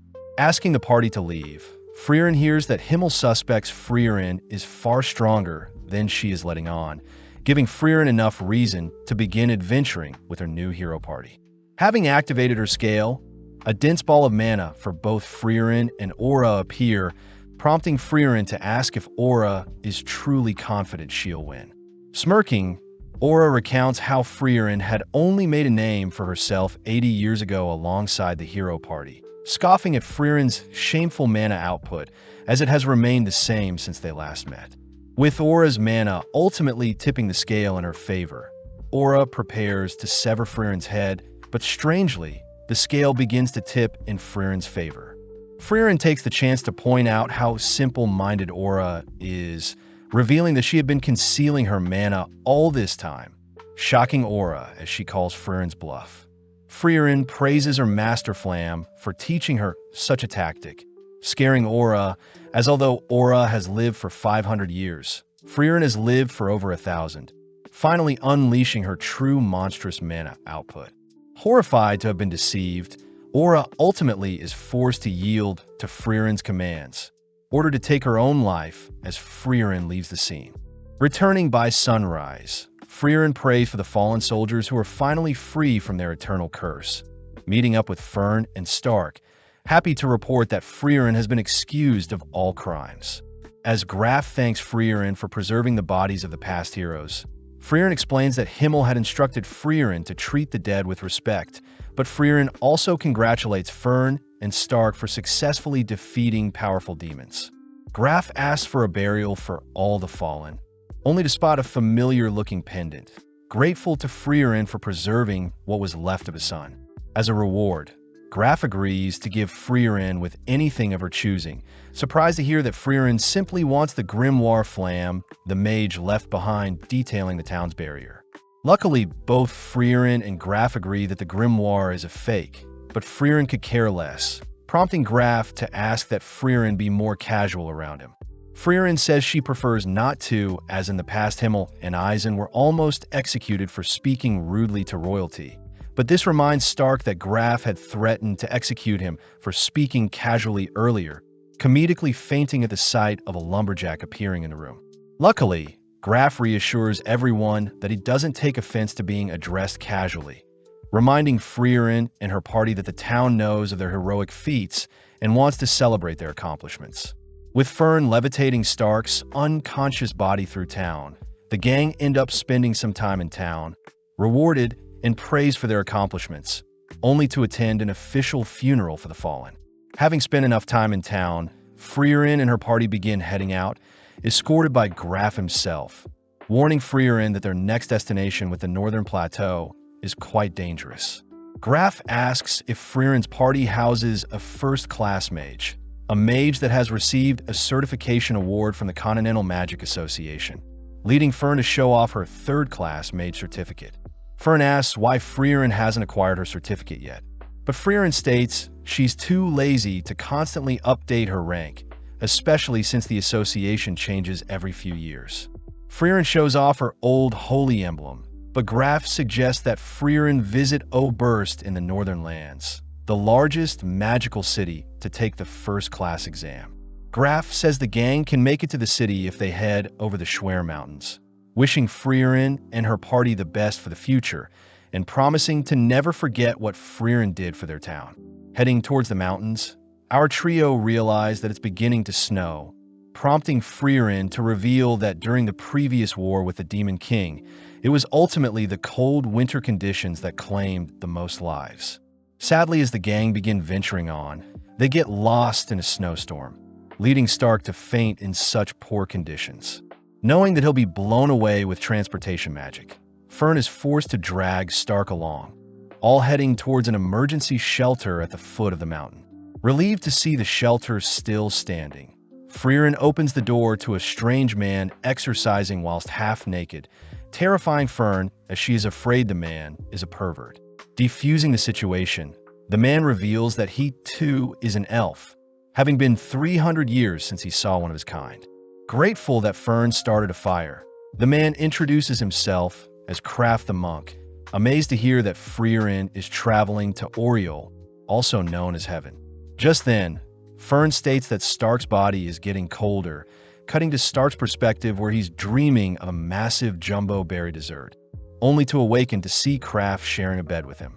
Terrified at first, Stark suddenly realizes how refined Kraft's body is, having never heard of Kraft before, but it's apparent that Kraft is quite skilled. Asking Stark to remain in the shelter, Kraft, Freeren, and Fern head out to retrieve Kraft's frozen supplies, grateful to have mages to help unfreeze his frozen carriage. Kraft takes the chance to learn more about Freeren, impressed to hear Freeren used to be in the hero party, but Freeren refuses to reveal any more about her past. Forced to wait out the storm, the four end up sharing meals and spending time together, cutting to 6 months later where the blistering cold winds have finally died down. Kraft is seen carving a pendant for Fern, happy to hear that Fern is religious as well. Freeren asks why Kraft believes the world has a god, especially since the god of creation hasn't shown herself ever, but Kraft says he used to be a non-believer as well. Sadly, when all the people that once knew Kraft had passed away, Kraft had left his faith in the hands of God, reminding Freeren that once someone passes away, their legacy will be sealed. Therefore, Kraft asks that Freeren open up about her past. That way he can pray for her if she ever disappears. Flashing back, we see Himmel and Eisen playing with the orphans of a newly opened village. But off to the side, Freeren voices how surprised she was when she heard Hyder funded the orphans' reconstruction himself. Amused, Hyder reveals that he too was an orphan, asking to learn more about Freeren's past. That way he can pray for Freeren's future. Freeren sadly refuses to share anything, believing that her life has been very boring. But Hyder reveals that he knows Freeren has been concealing her mana permanently, something Hyder knows only exceptional mages are capable of. Hyder adds that he wants to learn more about Freeren, in case he has a mage daughter, putting a smile on Freeren's face as she tells Kraft that she already has someone that has prayed for her. Relieved to hear so, Kraft prays that Freeren reunite with her friends in heaven, heading off as Kraft states that Freeren and himself will hopefully meet in the next few centuries, officially parting ways. Trudging through the piles of snow, Freeren ends up falling asleep, worrying Fern as she wonders if she should allow Stark to carry her precious master. In Freeren's dream, she remembers the time when herself and the hero party first set out, annoyed to have only received 10 copper coins to kickstart their adventure. Motivated to earn lots of money through their adventures, Himmel unsheathes his hero's blade, but sadly Hyder says the blade is a replica. Himmel had received the replica from saving a merchant and decided to become a true hero when a young Hyder accused Himmel of only ever being a fake hero. With Himmel declaring that he'll one day acquire the real hero's sword, Freeren suddenly awakens from her dream, instructing Fern to head north towards a nearby village. Seeing as Freeren is still unable to walk, Fern soldiers on with Freeren on her back, refusing to allow Stark to carry Freeren. Seeing as the storm has died down, the gang arrive at the nearby village of the sword, greeted by the 49th village head, someone that is younger than expected. The chief mentions how unfortunate that a nearby cabin was destroyed, most likely due to the lord of the cabin. But Stark recognizes the village as the location that used to protect the hero's sword. Stark remembers that there was a sword that remained in a stone for centuries, up until Himmel himself drew the sword, a blade that would only accept a true hero. Heading to warm up in a nearby cabin, the chief cries that Freeren was meant to check on them every 50 years, but Freeren reasons that a checkup every 80 years would be fine as well. Seeing as the town is in dire need of monster extermination, the gang head out the next day, slaying some nearby snow beasts. Fern wonders why the village didn't hire any adventurers to help with the extermination, but Freeren utters that it's due to Himmel being the hero, prompting Stark to leap onto a pack of monsters gathered at the front of the cave, shocked to discover what is inside. Before Stark can ask Freeren about what is in the cave, the Lord appears from the snow, squashing Stark, but Freeren realizes that the Lord has gotten weaker over the years. Before the Lord can attack Freeren, Stark appears, severing one of the creature's arms, prompting Fern to cast a barrier to protect Freeren from the creature's second claw. Pleased by her students' attacks, Freeren decimates the Lord with one single spell, fulfilling her duties. Heading over to Stark, Stark asks to know why the hero's sword is still in the stone, but Freeren utters that the sword's aura is attracting the monsters, but a barrier is protecting the monsters from claiming the sword. Seeing as Stark is more curious as to why the sword is still here, Freeren gets permission from the chief to tell the truth, revealing that Himmel actually failed to draw the sword from the stone. Even after failing, Himmel promised to slay the Demon King, fulfilling his promise and ultimately became a true hero, even without the magical sword. Fern wonders why people would lie about Himmel retrieving the sword, but Freeren reminds everyone that a hero doesn't need embarrassing stories staining their legacy, and is meant to be a pillar to shape and inspire future generations. As everyone leaves the scene, Stark can't help but stare at the blade, suddenly remembering a flashback, only to cut to later that day where the gang prepare to depart, promising to return in 50 years' time. Deciding to head to a more thriving village, Freeren gives everyone permission to do as they please after checking in, leading Fern to invite Freeren to go shopping with her, but Freeren declines, wanting to spend the day reading her grimoire. Out of nowhere, Freeren suddenly remembers today is Stark's 18th birthday, shocking Fern as she hasn't thought of what present to get Stark. Fern is curious if Freeren has prepared something for Stark, making Freeren gleefully rush towards her suitcase, unveiling a potion that dissolves clothing, an item that Freeren learned men would love. Annoyed, Fern dumps the potion all over Freeren, storming off at how disgusting Freeren's present was. But now left alone, Freeren wonders what present to get Stark now. Reaching for a ring, Freeren wonders if Stark is worthy of such an item, but instead retrieves a piece of paper with some writing. Following Fern, she decides to gather intel on Stark's likes and dislikes. But upon discovering that Stark is not in his room, Fern goes out in search of him. Asking around, Fern is surprised to hear Stark has already been helping out the villagers, ultimately locating Stark gazing out into the view. Relieved to see Stark is so mature, Fern slowly approaches Stark but freezes upon hearing Stark admire the breast and turd-shaped clouds. Calling out to Stark, Fern glares at Stark for being so childish, but asks if Stark would like to go on a walk with her. Seeing Fern so quiet, Stark wonders what he may have done to upset her, but Fern begins panicking, wondering how she can find a gift for Stark without being suspicious. Not wanting to stress too much, Fern simply asks what Stark would like for his birthday, but gets irritated seeing Stark so confused as to why Fern is willing to get him a birthday present. Annoyed, Fern storms off, but is shocked to hear that Stark never received a present from Eisen nor his family, as Stark says they didn't care about him. Stark reveals that his family was a group of warriors, flashing back to when Stark's father scolded the village warriors for being so weak, asking them to be more like Stoltz, uninjured and cold-blooded. Stark's father reminds Stoltz that he's the strongest in the village, compared to Stark, who has no talent and hasn't even slayed a monster yet. Even though his father didn't want Stoltz around Stark, Stoltz chose to spend time and train Stark. Sadly, when a demon attacked his village, Stark was the lone survivor, having fled when everyone else fought for their village. Stark wonders if Himmel would have stayed and fought till the very end, but Fern reassures Stark that he's a changed man, asking Stark to accompany her and pick a present for himself. Settling on a silver bracelet, the two return to Freeren, who has served up some massive hamburger steaks, something that pleases Stark, as he wouldn't receive any gifts from Eisen, but would receive a hearty hamburger steak meal during his birthdays. Freeren takes the chance to reveal how awkward warriors are when it comes to expressing their emotions, mentioning how Eisen would only serve large hamburger steaks on people's birthday as a sign of respect for a warrior that has worked hard. Stark suddenly realizes that Stoltz would also cook him a hamburger steak during his younger years, remembering the moment when Stoltz had instructed Stark to flee and live, finally coming to his senses as he sees his family truly cared for him. Tasting the hamburger steak, Stark thanks Freeren for the meal, curious as to what the potion Freeren is carrying, but Fern simply calls Stark a pervert. Several days later, we see Freeren chatting with Sane, someone who is intrigued to hear that Freeren is an adventurer, as he too used to dream of becoming one.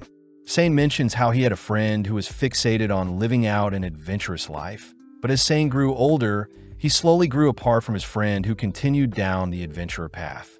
Sane admits that he regrets not joining his friend 10 years ago. But when Freeren asks why Sane is telling her his backstory, Sane says he needs to prepare for his village upcoming festival, so he needs help escaping the swamp he is stuck in. Contemplating if she should help save Sane, Freeren fears that she'll get dirty in the process. But as Fern joins them, the girls help Sane out and end up escorting him back to his village. Grateful for the help, Sane offers to guide Freeren and the gang around town. But Freeren says they need to head to a bigger town to restock supplies. With the gang departing, Sane warns the gang to beware of venomous creatures. But not even a few minutes later, Stark is unfortunately bitten by a venomous creature whilst trying to pick some fruits. Immediately bleeding from the nose, Freeren tries to identify the poison, but admits that she doesn't have any spells to do so. Seeing as Fern can't use her flying magic for too long, Freeren reasons that they'll head back to the small village, but Stark says he doesn't feel weak whatsoever. Freeren does mention that Eisen used to brush off various poisonous arrows all the time, but upon hearing that 20% of adventurers pass away due to poison, Freeren and Fern rush Stark to the nearby village. Having made it to a nearby church, the father of the church sadly reports that he can't save Stark, calling out to see if his brother could help. Revealed to be the man from earlier, Sane recognizes Freeren and her party, instantly curing Stark of his poison. Having returned the favor for rescuing him earlier, Sane heads out to help out at the plaza, but Freeren is curious as to who Sane is. Freeren notes how Sane's brother has been recognized as an outstanding priest by the royal capital and given a necklace to prove so. And even he couldn't cure Stark's poison, but for some reason Sane nonchalantly could. Sane's brother recognizes Sane to be a genius, revealing that he knows about Freeren, having been gifted the necklace by Hyder himself. Sane's brother notes how Sane's spark has left him ever since he became a priest, but wanting Sane to live a more fulfilling life. Sane's brother asks if Freeren would be willing to take Sane on their adventures. Having a team meeting, Stark is all for having a priest accompany them, but seeing as Freeren and Fern are hesitant on the idea, Stark takes matters into his own hands, heading to invite Sane to their party. Upon heading downstairs, Stark spots Sane indulging in some alcohol, smoking, and gambling. Ironic since Sane is meant to be a pure priest, but Sane gets intrigued hearing Stark invite him on their adventures, agreeing to join Freeren's party if Stark can beat him at gambling. As Freeren enjoys her nap, Fern suddenly wakes Freeren up, having heard Stark cry for help. But as they rush outside, they spot a naked Stark along with a naked Sane, both robbed of their belongings by some elders in the village. Sane takes the chance to refuse Stark's offer to join Freeren's party, knowing that it's already too late for someone like him. But this reminds Freeren of the time when Himmel had asked Freeren to join their hero party. Having also refused the invitation, Freeren had told Himmel that she wasn't qualified and scared of fighting the Demon King since she had stopped slaying demons for 500 years. But remembering Himmel's words, Freeren orders Sane that he still has the choice to change his future. With Sane still refusing to join, Freeren admits that she despises Sane, but that is also the reason why Freeren will be forcing Sane to join them. At the same time, Fern manages to retrieve the boys' items from the elders, returning Stark and Sane's items, only to storm off. Having another meeting, Fern voices how disgusting it is that people gamble, but Freeren does admit that Sane has the chops to become an adventurer. Spending some more time in town, our trio helps set up for the Harvest Festival, spending more time with Sane, all whilst he thinks about how Freeren and her party really resemble his adventurer friend. Sane thinks about how his friend had promised to return 7 years ago. But as Freeren and her party ask Sane's brother for what may convince Sane to join them, Sane's brother does mention how Sane prefers older women. Spotting Sane nearby, Freeren announces herself as an older woman, having lived over 1,000 years, but Sane states that Freeren's features don't attract him whatsoever. Having no choice, Freeren unveils her secret seduction technique, blowing a kiss for Sane, but Sane gets weirded out. Shocked to see that Fern and Stark have been seduced, they learn that Freeren's kiss had once knocked out Himmel, but having had enough, Sane states that he refuses to join their party. Freeren tries bringing up Sane's friend as a way to convince Sane, but Sane states that his friend is probably dead by now, having gone missing for 10 years already. Freeren tells Sane to travel and confirm if his friend is truly dead or not, advising Sane to live his life wisely. That way he won't have any more regrets. Sadly, Sane reveals the final reason he can't leave the village is because he doesn't want to leave his older brother. Sane mentions how he overheard his brother's conversation with Hyder, having been offered a position for Sane and his brother to move to the holy capital, but Sane's brother had refused as he didn't want to leave the village their deceased parents raised them in. Since Sane's brother refuses to leave the village, Sane states that he won't as well, but hearing how Sane truly feels, Sane's brother slaps Sane, reminding Sane to chase after his dreams and live a life with no regrets. That evening, whilst our trio are fishing, Sane reports to Freeren that he's patched things up with his brother, agreeing to go on an adventure and search for his friend. But this means that Sane will only accompany our trio for a fraction of their journey. With a final goodbye to his brother and his village, Sane agrees to live the rest of his life without regret, officially joining Freeren and her party on their journey. Having made it to the Rod region in the Northern Lands, the gang are amazed at the variety of stores in town, something that reminds Freeren of the hero party. Several minutes later, we see Fern and Stark bickering, leading Stark to storm out of the room, annoyed that Fern isn't listening to him. Wondering what all the commotion is about, Sane learns Fern is annoyed Stark didn't get her a birthday present, but Sane reveals that he too didn't get Fern a birthday present. Refusing to hear Sane's yapping, Fern begins kicking Sane, forcing Sane to promise to get Fern a gift. Before Sane leaves, he advises Fern to make things up with Stark, something Freeren agrees with. Heading out, Fern spots Stark admiring the bracelet she got him, but Fern is unable to approach Stark after what she did. At the same time, we see Sane eyeing a pouch with a butterfly, only for Fern to appear, complimenting Sane on knowing what she likes. When Sane asks if Fern has apologized to Stark, Fern admits that she couldn't, but Sane deduces that Fern doesn't hate Stark, but that she actually doesn't know how to speak with boys her age. When Sane asks Fern to pick a gift for herself, Fern refuses, making Sane smile as he chooses a pouch for Fern. Sane reminds Fern that Stark isn't the smartest person in the world.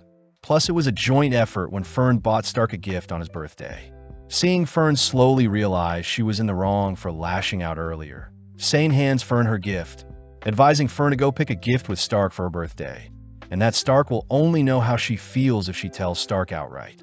Grateful for the advice, Fern starts by apologizing to Sane for kicking him earlier, only to head to Stark's location before sundown. Before Fern can say anything, Stark admits that he wanted to buy a gift with Fern since he didn't know what she would like, amusing Fern as she apologizes for being too harsh earlier. With both heading out to search for a gift together, we see Freeren spying on the two, caught by Sane, who is jealous that Stark and Fern can afford to argue as the older people get. They tend to avoid conflict at all costs. Sane wonders how Freeren has been able to deal with the two kids up until now. But he realizes that Freeren herself acts like a kid, explaining why Fern went to him for advice instead of Freeren herself. Freeren mentions how Fern was raised by Hyder, a priest just like Sane, but Sane refuses to be compared to such a great priest like Hyder. Freeren reassures Sane that Hyder was as corrupt as they come, always drinking, picky with his food, and even lying quite often. Surprised, Sane says he always saw Hyder as the ideal man, reminding Freeren of a deep conversation with Hyder. Freeren had asked why Hyder seemed different from his hero party days. Learning that ever since Hyder had finished his younger years of life, he began pretending to be an ideal adult. That way younger people could depend on him, especially Fern. Hearing this, Freeren asks who Hyder can depend on then, but upon hearing that Hyder has always been depending on the goddess, Freeren offers to praise Hyder for the rest of his years, only to pat Hyder on the head. In the present, Freeren pats Sane on the head, praising Sane for his mature thinking, but Sane gets annoyed, all while Stark and Fern settle on a bracelet for Fern's birthday gift. Now in the Bandwoods, Freeren thanks the carriage driver for giving them a lift, learning that the driver is a merchant that owns an accessory store in the nearby town. Impressed by the merchant's sale tactics, Freeren suggests that Fern visit the store later, but suddenly spots the bracelet Stark bought for Fern, flustering Fern. Freeren utters that Himmel had once bought her a ring with a similar design, but upon digging up the ring, the carriage suddenly violently shakes. Having been snatched up by a massive bird, the gang wonder how they should proceed, with Stark suggesting they take out the bird and Freeren levitate the carriage afterwards.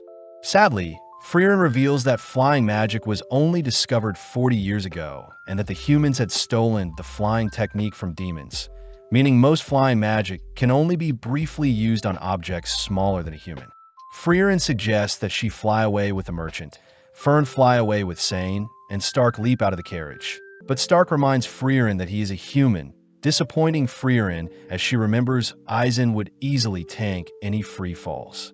Fern suggests that they levitate the carriage right before it hits the ground, and seeing as the bird is preparing to slam the carriage into the ground, Freeren leaps outside, instantly slaying the creature. As the carriage begins to free fall, Freeren manages to save everyone, but everything is still damaged. Having healed the horse, the gang begin repairing the destroyed carriage the next day, but Freeren is more concerned that she lost a ring. Elsewhere, the others begin preparing some food, all wondering why it has gotten warmer recently. But Sane takes the chance to praise Stark for dedicating 3 hours to find a gift Fern would like. Although Fern can overhear the boys' conversation, she is happy that Stark is proud of the choice as well. But Sane reveals that the design on the bracelet is a mirrored lotus representing eternal love. Flustered, Stark apologizes for the weird gift, but Fern could care less, more annoyed at Sane for instigating things. As the gang continue spending time in the forest, they work together to repair the carriage whilst hunting and sharing meals together. At night, Freeren would spend time searching for a lost item, and by day, the gang continued to repair the carriage. But one day, Fern asks why Freeren has been venturing off at night. Upon hearing that Freeren had lost the ring Himmel had given her, Fern quickly helps to search for it. But Freeren says she doesn't want to waste time. Fern refuses to accept such a decision, mentioning how the lotus on the ring means eternal love, but Freeren doubts Himmel knew that when he gifted it to her. Upon telling the others about the lost ring, the merchant actually reveals that he has a spell for finding lost jewelry and accessories, as most people in town would often lose their valuables. Pleased, Freeren puts the spell to work, remembering the moment when Himmel had asked Freeren to pick out a gift for slaying the Demon King. Upon seeing that Freeren had chosen the lotus ring, Himmel smirks, getting down on one knee only to place the ring on Freeren's fingers, as if he was proposing. Having found the item, Freeren is relieved that she didn't give up on the search, but is more curious as to why Stark had given Fern a lotus-designed bracelet as well. Moving on to the Lob Hills, Fern is seen exhausted, collapsing onto Freeren, but this makes Sane wonder how long Fern and Freeren have known each other. Fern utters that it's been 4 years, and Stark adds that he's been with everyone for 1 year. But as the gang continue on their journey, Sane mentions how their party lacks something. Freeren says they have a frontliner, 2 mages, and a priest, making Fern suggest they need a thief to help deal with the mimic chest that Freeren keeps getting caught in. Sane suggests that they add a mature older lady, but as the gang enter the next village, they're all horrified to see everyone is unconscious. Inspecting the bodies, The gang confirm that everyone is simply asleep, something Freeren recognizes as a curse. Freeren explains that curses are spells cast by monsters and demons, with the most well-known ones being turning people into stone and putting them to sleep, magic that humans aren't able to unravel. Luckily, priests draw their magic from the goddess, and it's the role of the clergy to unravel such spells, meaning Sane may be able to identify and break said curse. As the gang gives Sane some room to assess the situation, Stark asks what's so special about magic from the goddess. Learning that the goddess's magic are recorded in holy scriptures, and just like demon magic, only the owners can read and interpret such magic. Additionally, those able to read and learn the goddess's magic are naturally blessed with protection from curses, making priests a natural counter to curses. Heading outside, Freeren admits that even magic is unable to detect curses, but just then Sane reports that he's detected the source of said curse and that it'll be faster to defeat the monster inflicting said curse. Before the gang can head off, Stark is revealed to have been cursed and fallen asleep, prompting the gang to hurry. As they travel through the night, they levitate Stark's body with them, but as night falls, Fern ends up falling asleep as well. With no other choice, Freeren conceals the lovebirds with a barrier, leaving only Freeren and Sane alone. The deeper they venture into the forest, the more sleepy Freeren gets, asking Sane to wake her up when they encounter the monster. But Sane cries that he can only wake Freeren up for 5 seconds. Sensing the creature nearby, Sane has no choice but to carry Freeren with him, placing Freeren down as he finally comes face to face with a subspecies of the Chaos Flowers. Knowing that the monster is slowly draining the mana of its victims, Sane begins to evade the monster's advances, reciting that Chaos Flowers merge with local flora to exist and that their cores are their weaknesses. Taking out his book, Sane conjures several holy spears, aiming it at the core of the flower, but is surprised to see the monster had deflected the projectiles with its leaves. Wondering if he should awaken Freeren to help, Sane fears that 5 seconds won't be enough to explain the situation, fearing that if the flower deflected one of Freeren's powerful spells, the whole surrounding village would be wiped out. Just then, Sane remembers Hyder's stories, telling Sane and his best friend that Hyder would always have trouble communicating with Freeren, but Hyder always trusted Freeren no matter what. Choosing to bet everything he can on these next 5 seconds, Sane breaks Freeren from the sleeping curse. But before Sane can explain the situation, Freeren instantly shoots down the monster with a single spell. The next morning, Stark awakens next to Fern, all heading back to the village, only to be praised for saving them. As the gang head off, Sane admits how amazing Freeren was, having known instantly what type of monster it was and how to defeat it. Freeren takes the chance to praise Sane for trusting her, finally making it to the halfway point of Vorig, where their next goal is Oberst. Out of nowhere, a noble appears, inspecting and praising Stark's body only to take the four to his mansion.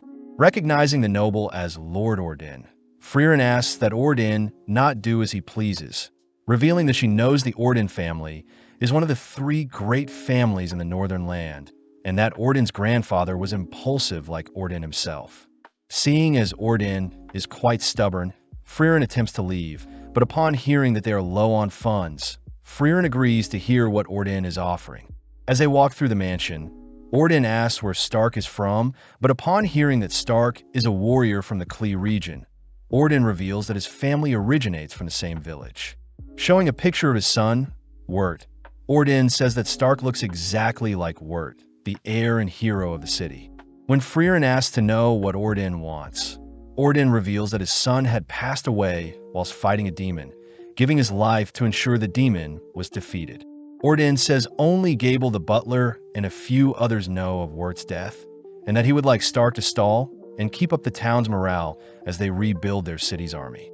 Ordin states that there will be a party 3 months from today that he wants Stark to attend, offering to pay Freeren 10 straw gold coins and any grimoire of her choosing if Stark accepts. With no other choice, Gable begins teaching Stark the proper etiquette, all while Sane drinks out and the girls enjoy tasty snacks. One day, Fern spots Stark loitering around, exhausted from everything he has to remember, but caught off guard when Stark shows Fern what he's been practicing. With Fern weirded out, Stark heads to speak with Orden, wondering how Orden feels having only been 2 months since Wirt passed away. Orden mentions how he already planned a replacement, but Stark looks closer to Wirt, admitting that he doesn't like pretending that his son is still alive. Heading outside, Orden introduces Mutt, his second son and new future heir, someone Orden doesn't believe is as great as Wirt, reminding Stark of his own family dynamic. Given a wooden sword, Orden asks Stark to demonstrate his strikes, but upon seeing Stark shake profusely, Orden asks Stark to be confident, reassuring Stark that he isn't so strict. Stark takes the chance to ask Orden how he feels about Mutt, happy to hear that although Orden is strict with Mutt, Orden still values Mutt, deeply believing that Mutt will one day surpass Orden himself. Elsewhere, Orden asks Fern to attend the party with Stark, immediately putting Fern to work, ultimately leading up to the big day. With Stark and Fern tired from the past 3 months, they both reason that they might as well show off their hard work, leading Stark to ask Fern to accompany him for a dance. At first, they start slow since Fern is quite nervous, but taking the lead, Stark guides and encourages Fern to be more confident, all while Sane and Freeren watch from the side. With the party over, Orden is seen removing his eye patch, wondering if Wirt would be alive if it weren't for his injury. Seeing Stark appear, Orden orders Gable to give Freeren her rewards, praising Stark for being a great warrior.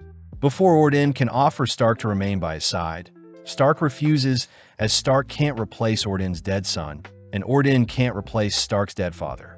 Orden reveals that Wirt and himself had a fight during their last conversation, something Stark can relate to, as he too needs to apologize and return to Eisen before it's too late.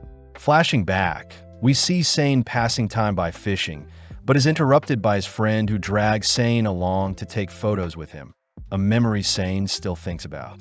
Now in the Klar region, Freeren tells everyone about a powerful dwarf in the upcoming village that has lived for over 400 years, amazing since dwarves normally live for only 300 years.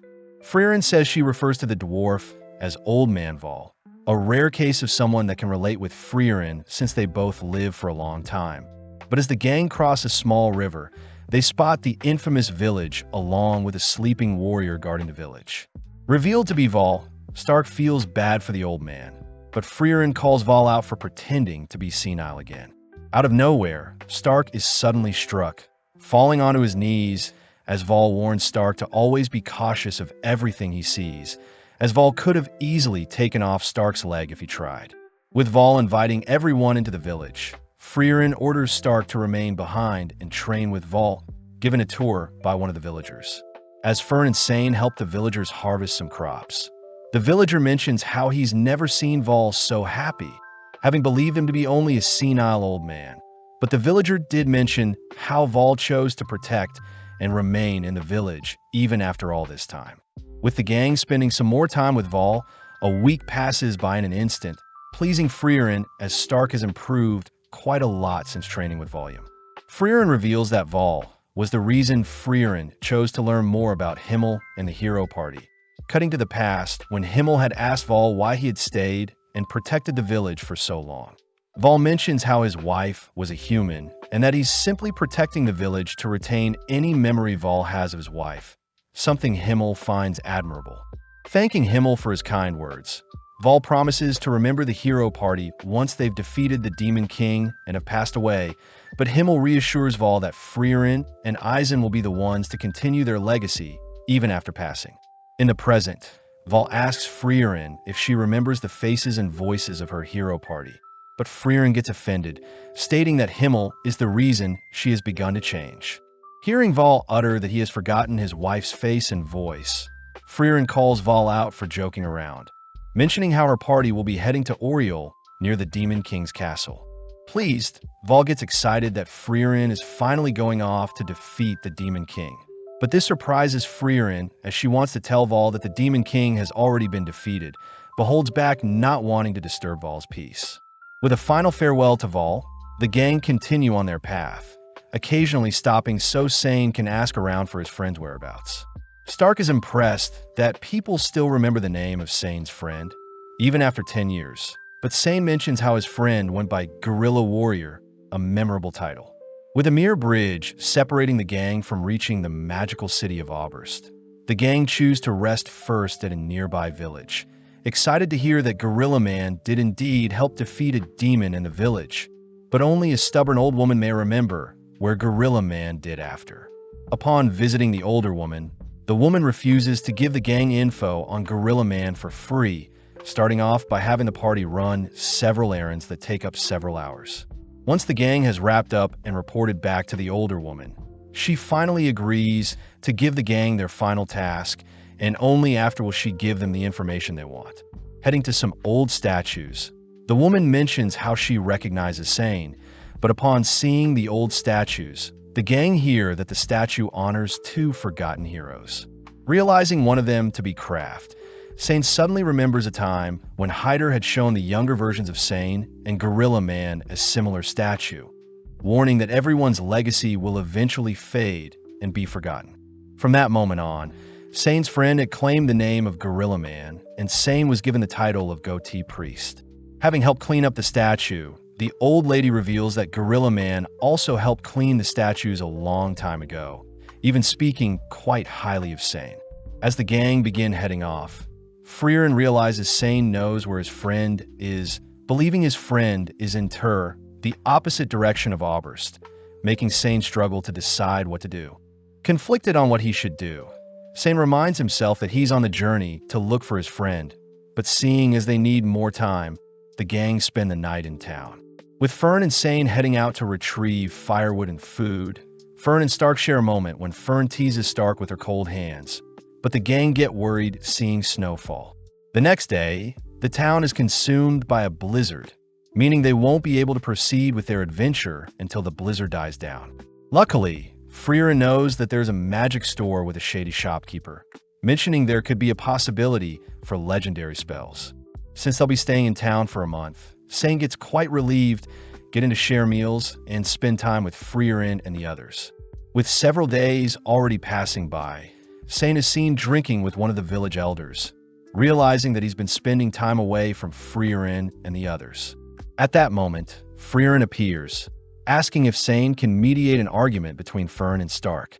Upon checking up on the two, Sane and Freeren ask why Fern is angry with Stark, but seeing as they aren't getting anywhere, Sane chooses to speak with Stark privately. Stark reveals that he was simply paying Fern back for the time when she placed her cold hands on Stark's face. But when he did it to Fern, Fern got mad at him. Seeing as Stark and Fern are having another simple disagreement, Sane asks Stark to simply apologize and tell Fern what his true intentions were.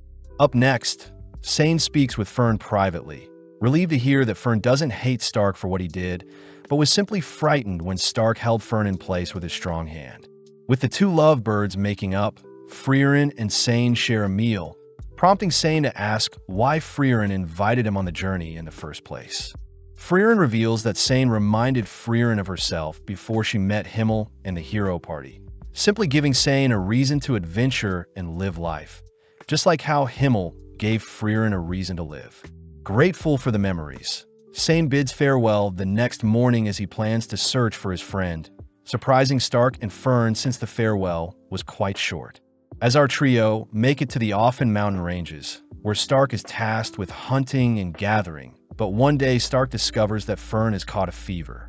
Calling on Freeren to cure Fern, Freeren realizes that Sane had left behind some medicinal herbs, grateful as Freeren can identify the illness and cure Fern accordingly. Stark is surprised Freeren has a holy scripture of her own, managing to identify the illness as a simple cold, and it would make sense to head to a nearby village to get out of the cold. Upon confirming that there is an icicle cherry blossom tree nearby, Freeren chooses to hold Fern's hand, mentioning how Fern feels safe when her hand is held while she is sick. Embarrassed, Fern turns away, leading our duo to head out only for Freeren to tell Stark stories of when Fern was shorter than Freeren herself. After a long day of traveling and resting, the two make it to the base of the gorgeous cherry blossom tree, where the mushrooms at the base of the tree are their target. Stark wonders why Freeren chose to hold Fern's hand out of all things, but Freeren simply mentions how it's the only thing she knows how to do when supporting someone whilst they're sick. Flashing back, It turns out Himmel had once held Freeren's hand when she was sick, having learned it from his mother. Although Freeren thought it was strange, the thought of knowing Himmel was quite soothing when Freeren was sick, and hence Freeren promises to hold Stark's hand when he's ill as well. Upon retrieving the mushrooms, Freeren begins concocting a scary-looking mixture, only to feed the medicine to Fern, all while Stark helps out in the village.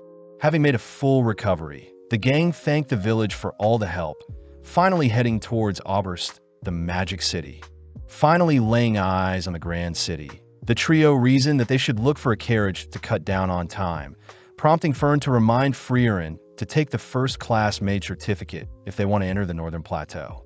Freeren wonders why Fern doesn't take the first-class exam as well, but Fern gets discouraged since only a handful of powerful mages have ever achieved the first-class certificate. Fern wonders why a first-class mage must accompany parties traveling to the Northern Plateau, but Freeren reveals that in the past monsters like the Einsan would require a skilled mage and priest, but since a first-class mage is still required, it must mean something is happening in the Northern Plateau. Having hitched a ride, Freeren mentions how the exam contains a combat test, wondering what strategy she should come up with to win. Fern is surprised, believing that even with Freeren's suppressed mana, she is still above average, so no strategy will be needed. Freeren takes the chance to educate Fern, revealing that a mage's technique, experience, spells, control, effort, and tenacity will also play a role in the overall strength of a mage. Freeren adds that she's lost 11 times to mages with less mana than herself, these being 4 demons, one of which was Qual, 1 elf, and 6 humans. At the same time, we see a green-haired mage traveling by foot to Graf Franit's domain, stopping to take a break, only to run into some bandits. Before the bandits can attack the mage, Kraft appears, nonchalantly beating and scaring the bandits off. The mage thanks Kraft, introducing herself as Yubel the mage. But Kraft reveals that he wasn't here to save Yubel, but in fact he was protecting the bandits, having found the corpses of other bandits torn up by a powerful mage. As both part ways, Yubel mentions how she's heading to take the first-class exam, reminding Kraft that Freeren had planned to do the same thing as well. Now at the Magic Association in town, the receptionist tells Freeren that her exam is in 2 months and that first-class exams can be taken once every 3 years. Upon hearing that a 5th-class mage or higher certification is needed before taking the exam, Freeren attempts to flee, but Fern stops Freeren, reminding her that they need a first-class mage to continue their journey. Freeren states that they can simply hire a first-class mage or travel by sea, but Fern says that they don't have the finance to afford such a thing. Taking out her old holy emblem, Freeren asks if her emblem can be used for anything, but out of nowhere an older gentleman asks to have a close look at Freeren's emblem, shocked at what he sees. That afternoon, Freeren is surprised someone recognized her holy emblem, flashing back to her time in the hero party when Freeren had shown off her emblem to the others. Sad to see that her party also doesn't know what the emblem symbolizes, but both the hero party and her current party remind Freeren that they have no doubt that Freeren is an incredible mage. Reading up on the regulations set by the Continental Magic Association, a proper mage is someone who achieves at least a 5th-class title, learning that Fern took a 3rd-class title since it was the most available test at the time. Freeren reads that there are 600 mages with at least a 5th-class title, but including apprentices from the 6th to the 9th class, there are 2,000 mages. Out of the bunch, there are 45 first-class mages, and first-class exams are held every 3 years either at Oberst or the Holy City of Strahl. Sadly, there have been no new first-class mages as of recently, and ever since the Demon King was defeated, mages have become quite rare. Since both girls will be taking the first-class exam, they both begin training, even spending time to celebrate Freeren's birthday, ultimately leading to the big day. Now in front of the exam proctor, the first-class mage Janot, amongst the examinees, the examiners take note of Werbel, a 2nd-class mage and captain of the Northern Magic Corps. Next is Denkin, the 2nd-class mage that had recently acquired the Imperial Mage title, and finally is Fern, the youngest 3rd-class mage with top marks. Looking around a bit more, the examiners also spot Yubel, a third-class mage who failed her recent second-class exam. But this was because she ended slaying her first-class mage examiner. Additionally, the examiners noticed Freeren exuding a potent amount of mana, but just then Jeannot reveals that the 57 examinees present will be split into groups of 3 for their first test. With everyone given a magic bracelet, Freeren realizes that the bracelet needs to be infused with magic, allowing her to see the glow of her party members' bracelets. With Freeren stumbling upon her rowdy party members, Fern is also coincidentally partied up with Yubel, all heading to the first testing grounds. Jeannot explains that the small birds called stills live in the area, only to assign all parties to retrieve a still by sunset the next day if they want to pass. Plus, all party members must be present for it to count. Upon hearing that parties can't leave the testing grounds, Freeren feels helpless spotting her 2 teammates fighting over the birdcage. Defusing the situation, Freeren introduces herself, learning her teammates go by Lawine and Carney, the third-class mages. Carney mentions how Lawine and herself go way back, but they both admit they've never encountered a still before, all 3 reasoning they should all focus up to track down a still. With Carney and Lawine continuing to bicker and fight, Carney gets exhausted, forcing the girls to rest for a bit. Seeing as they're wasting time, Lawine suggests that she continues to search alone, learning that Lawine is stronger than Carney, but Lawine admits that she doesn't compare to Freeren. With Freeren advising that Lawine watch the skies, Freeren takes a breather, but Carney wonders why Freeren asked Lawine to watch the skies. Freeren wonders if Carney struggles to detect mana, but suddenly Lawine appears, reporting that she's found a still. Instantly, Carney attempts to trap the bird in a water barrier, but when the bird evades, Lawine manages to freeze the water, ultimately capturing the still. Although Freeren praises the girl's attempt, the still instantly disappears, dousing the girls with water as Freeren reveals that stills move faster than the speed of sound, suggesting that they continue to observe the bird before capturing it. Spending more time together, Carney and Lawine continue to argue, and sadly they fail to capture a single still, but they choose to set up camp as night falls. That night, Carney awakens to the sound of rain, only to notice that Freeren is missing, only to go out in search of her. Having made it to a cliff, Carney wonders where the sound of rain is coming from, but is suddenly attacked by a monster.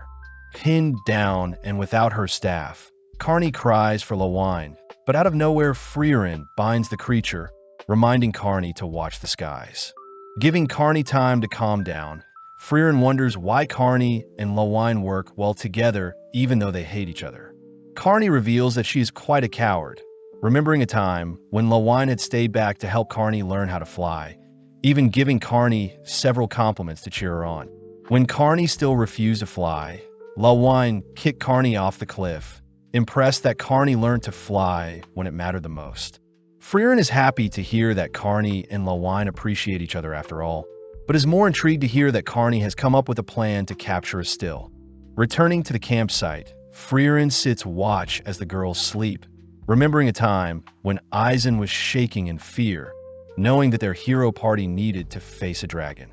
Himmel apologizes as he thought an inspirational speech would help Eisen out, but when Himmel admitted that he was scared as well, Eisen thanked Himmel for being honest.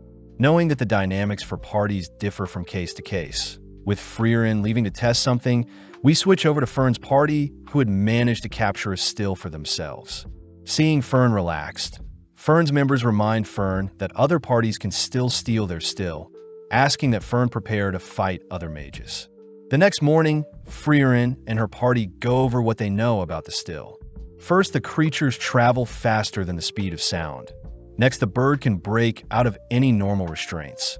Additionally, the creatures can detect mana and flee upon sensing danger. Lawine points out that they won't be able to detect the creature, since the stills don't have any mana. But Freeren points out how she was experimenting with a spell last night that could capture the creature. Freeren reveals the spell to be developed to specifically hunt down birds, the exact same spell Freeren used to bind the monster that attacked Carney last night. Lawine wonders why Freeren didn't mention the spell earlier, but Freeren reveals that the spell can only be cast 50 centimeters within range of the target, and unfortunately the closest they've gotten to a still is 3 meters. Freeren asks if the girls can possibly stop the bird with their magic, prompting both girls to suggest that their freezing and water spells could possibly temporarily restrain the bird, but it would be tough to get close without it sensing their mana.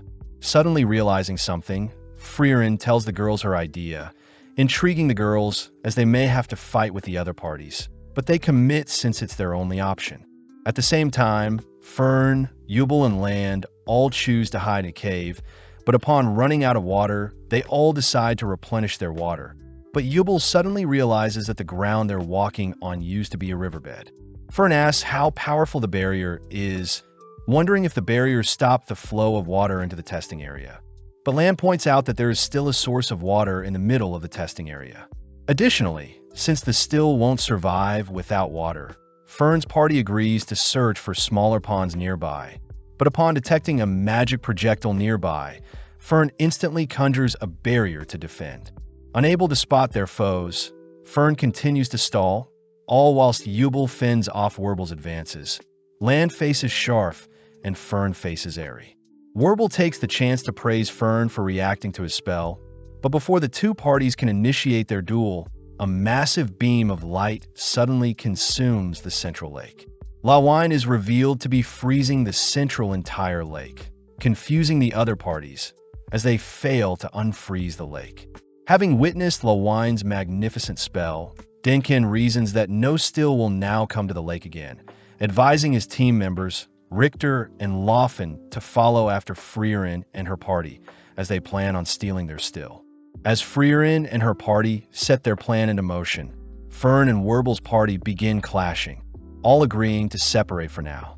Assessing the situation, Denkin scolds the mages for wasting their magic attempting to unfreeze the lake, but also doesn't recommend mages search for other waterholes whilst in the air, as they will be vulnerable to monsters. Turning and heading after Freren's party, Denkin runs into the party they saw flying earlier, having been slaughtered and taken prey by the monsters. When Laufen suggests that they at least bury the corpses of their fellow mages, Denkin forbids it, revealing that the Geisel monsters hunt based on their prey's mana, and since the corpses still have mana, the Geisel will lock onto them if they move the bodies. Laufen wonders how sadistic the examiners are for not caring about the lives of the test takers, but Richter states that the Continental Magic Association simply wants to keep a certain standard for those who manage to become a first-class mage. Denkin voices how he despises the association's old way of thinking, having seen mages greater than himself fail to achieve anything noteworthy. But just then Denkin spots a suspicious body of water. Upon further inspection, Denkin manages to detect a faint scent of mana infused in the water, believing it to be Freeren and her party's doing, and as a result of the mana in the water, the stills won't come near this body of water. Denkin deduces that Freeren and her party plan on infusing all watering holes with mana, forcing the still to rally at their desired body of water. But seeing as there is no way of finding which body of water Freeren and her party are at, Denkin suggests that they all rest for now. At the same time, Carney is seen reporting that she's infused as many bodies of water with her mana, all agreeing to bunker down in their current positions for Estelle to appear. Seeing as they now need to wait, Freeren suppresses her mana even further, uttering that she mustn't move or else mana will be released. As Carney and Lawine hide nearby, Freeren watches as various creatures drink from the nearby water source, but upon spotting a still land on her shoulder, Freeren successfully captures a still. In that instant, Denkin manages to detect Freeren's spell, sending Laufen to keep Freeren occupied. At the same time, Land faces Sharf, all whilst Fern faces Airy, who is shocked to see Fern is able to defend against all of her attacks. Strange since Fern uses basic attack and defense spells. Curious, Airy gets weirded out, having sensed a strange confidence exuding from Fern, but Airy does feel bad for Yubel, declaring that she'll be slaughtered having to face off against Werbel the strongest in their party. Fern calls Airy his bluff, revealing that she knows her is far stronger than Werbel himself, but not denying it. Airy states that Werbel's experience in battle is unmatched. Cutting to Werbel and Yubel's duel, Werble is forced to go on the defense, unable to detect Yubel's slashing attacks. Pausing for a moment, Yubel mentions how she may have overdid her attacks, but Werble deduces that Yubel's slashing attack has a 5-meter range, declaring that they should fight until the end. Back with Fern, she chooses to simultaneously fire hundreds of projectiles, testing how long Aerie can keep her barriers up, but after a few seconds, Fern manages to break through. With Werble revealing his trump card, Werble is able to seal away Yubel's mana, forcing her on her knees as she realizes that Werble could have easily binded and slayed her during their initial encounter. Werble reveals that simply looking at Yubel will bind her, so he gives Yubel the chance to leave behind the still and flee. But suddenly realizing something, Yubel tosses the still into the air, leaping forward only to barely miss a slash on Werble's eyes. Rebinding Yubel, Yubel deduces that Werble needs to have view of the entire target's body, but Werble realizes that Yubel is quite the sick person, having wanted to torture Werble by removing his eyes instead of cleanly severing off his head. With no other choice, Werble prepares to slay Yubel here and now, but is intrigued hearing Yubel asking if Werble has ever slayed a child or mother. Playing along, Werble reveals that wars from where he comes from are quite messed up, as it wasn't too uncommon for children and mothers to be sent to war. Chatting for a bit longer, Yubel realizes that Werble's binding spell is a reflection of himself, as he doesn't like taking people's lives and prefers to bind them where he can. But before Werble can silence Yubel for good, Fern appears, ordering Werble to not move. Shocked, Werble notes how he couldn't sense Fern at all, deducing that Fern was the one to have captured the still for her party. Yubel notes how Werble also had a binding spell, but was just unlucky to have not stumbled across a still for himself. Demanding to know where Aerie is, Werble is shocked to learn that Fern killed her, making it now impossible for his party to finish the exam, as all party members must be alive and present to pass the exam. Unbinding Yubel, Werble heads off, allowing Yubel to praise Fern for lying. Cutting to Land and Sharf, Sharf manages to weave his projectiles through Land's barrier, landing a fatal blow on Land's dominant arm. Land admits that Sharf's ability to turn petals into metal is an amazing spell, but Land has already identified the spell's weakness, pissing Sharf off as he demands Land surrender. Scolding Sharf for not being able to detect mana, Land appears behind Sharf, revealed to have used cloning magic the moment the test began. Knocking Sharf out, we cut to Werble, who is relieved to see that Aerie is still alive, only knocked out due to mana exhaustion. Werble learns that Fern used basic offensive magic to defeat a prodigy like Aerie, terrified to imagine what type of monster Fern will be in the future.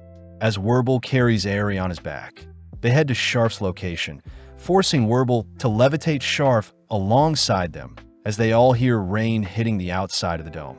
Aerie and Sharf apologize for losing, since now their party will fail, but Aerie takes the chance to thank Werble for saving her village from a demon in the past. Werble corrects Aerie, as he had begun slaying demons in the Northern Land for a girl he liked 29 years ago, having hoped she would return once he became stronger, but ironically Werble had already forgotten what she looked like. With Werble and his party making plans on what to do after the exam, Aerie offers to introduce Werble to her grandpa, who is a first-class mage, but suddenly Aerie points out a still in the trees. Instantly, Werble binds and captures the bird, grateful that his luck has finally turned around. At the same time, we spot Freeren and her party glaring at Laufen, all whilst Denkin observes Freeren from afar. In the blink of an eye, Laufen disappears, having stolen the still right from Freeren's palms, intriguing Freeren.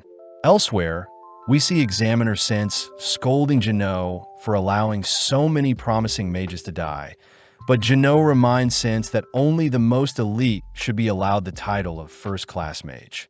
Sense mentions how the test revolves solely on luck, but Jeannot reminds Sense that luck is a skill as well, believing that in the remaining 3 hours for the test, things should get real interesting. Sense wonders who Jeannot thinks will pass the exam, annoyed to hear that Jeannot believes Denkin will pass, since Denkin only cares about power and money. Back with Freeren, we see Denkin and Richter reveal themselves, surprising Freeren as Loffin's Jilwar spell should have allowed her to move at a high speed and steal the still without further intervention. Unfortunately, Dinkin admits that Freeren would have easily been able to track down Loffin's pathing, revealing that he knows Freeren is the elf from the famous hero party.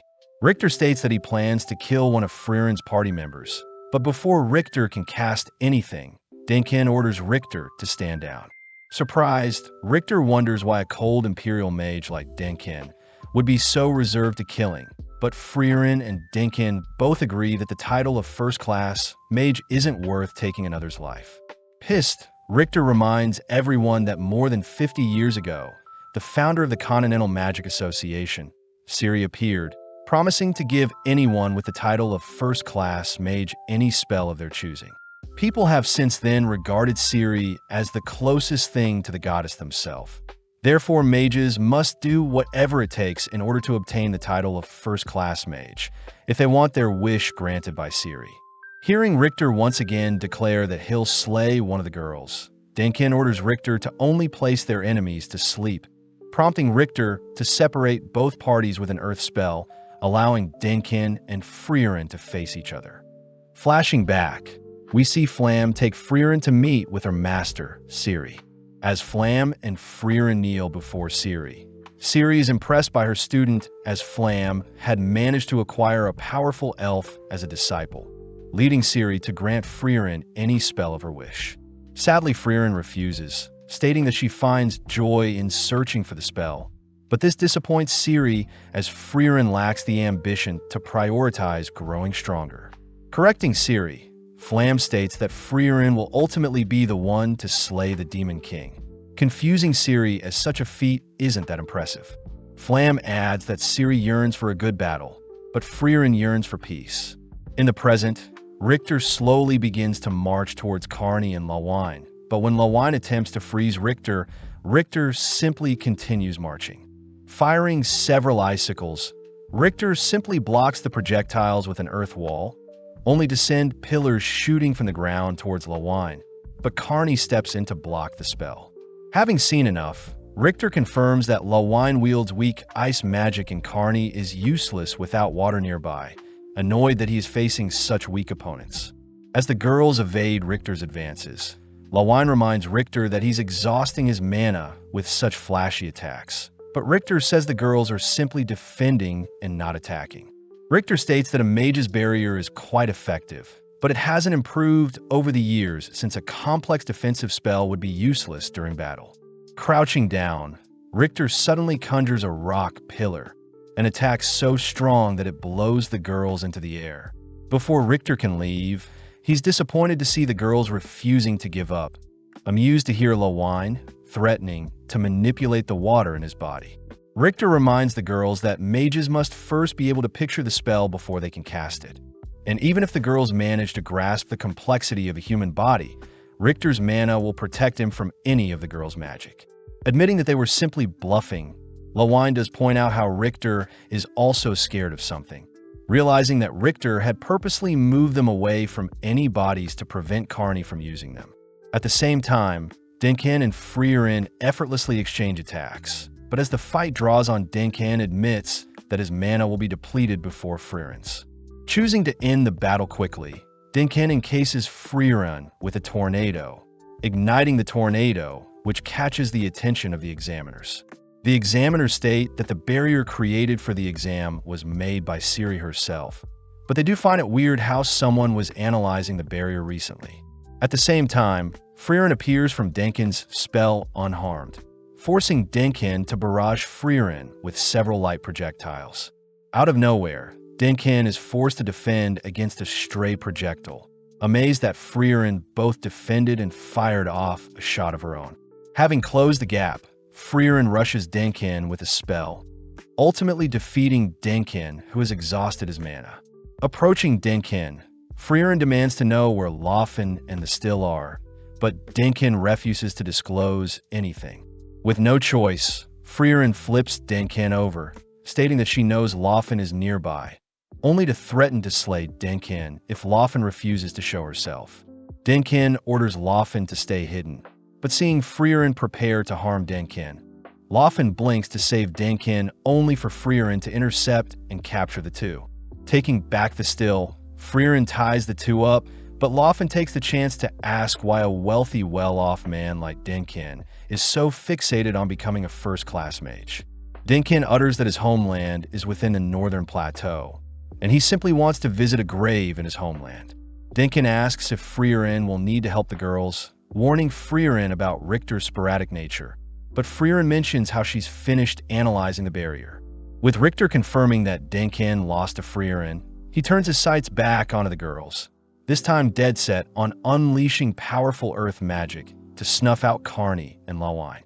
At that moment, Freeren unveils the spell she's been working on, conjuring a beam that is shot into Ciri's barrier. Smirking, Jeannot is confident that Ciri's barrier will hold, but in mere seconds the barrier shatters before the examiner's eyes. Asking for intel on Freeren, Jeannot confirms that Freeren is one of the last great mages, something Ciri herself agrees with as she senses Freeren's presence. Denkin asks why Freeren would destroy the barrier, but Freeren simply states that fighting a water mage in the rain would be quite tough. Cutting over to Richter, he begins to hesitate, rushing to finish off the girls, but this leaves him open to be trapped by Lawine's ice magic. Unable to move, Richter watches as Carney conjures a massive ball of water, ultimately overwhelming Richter as the surge of water bypassed all of his defenses.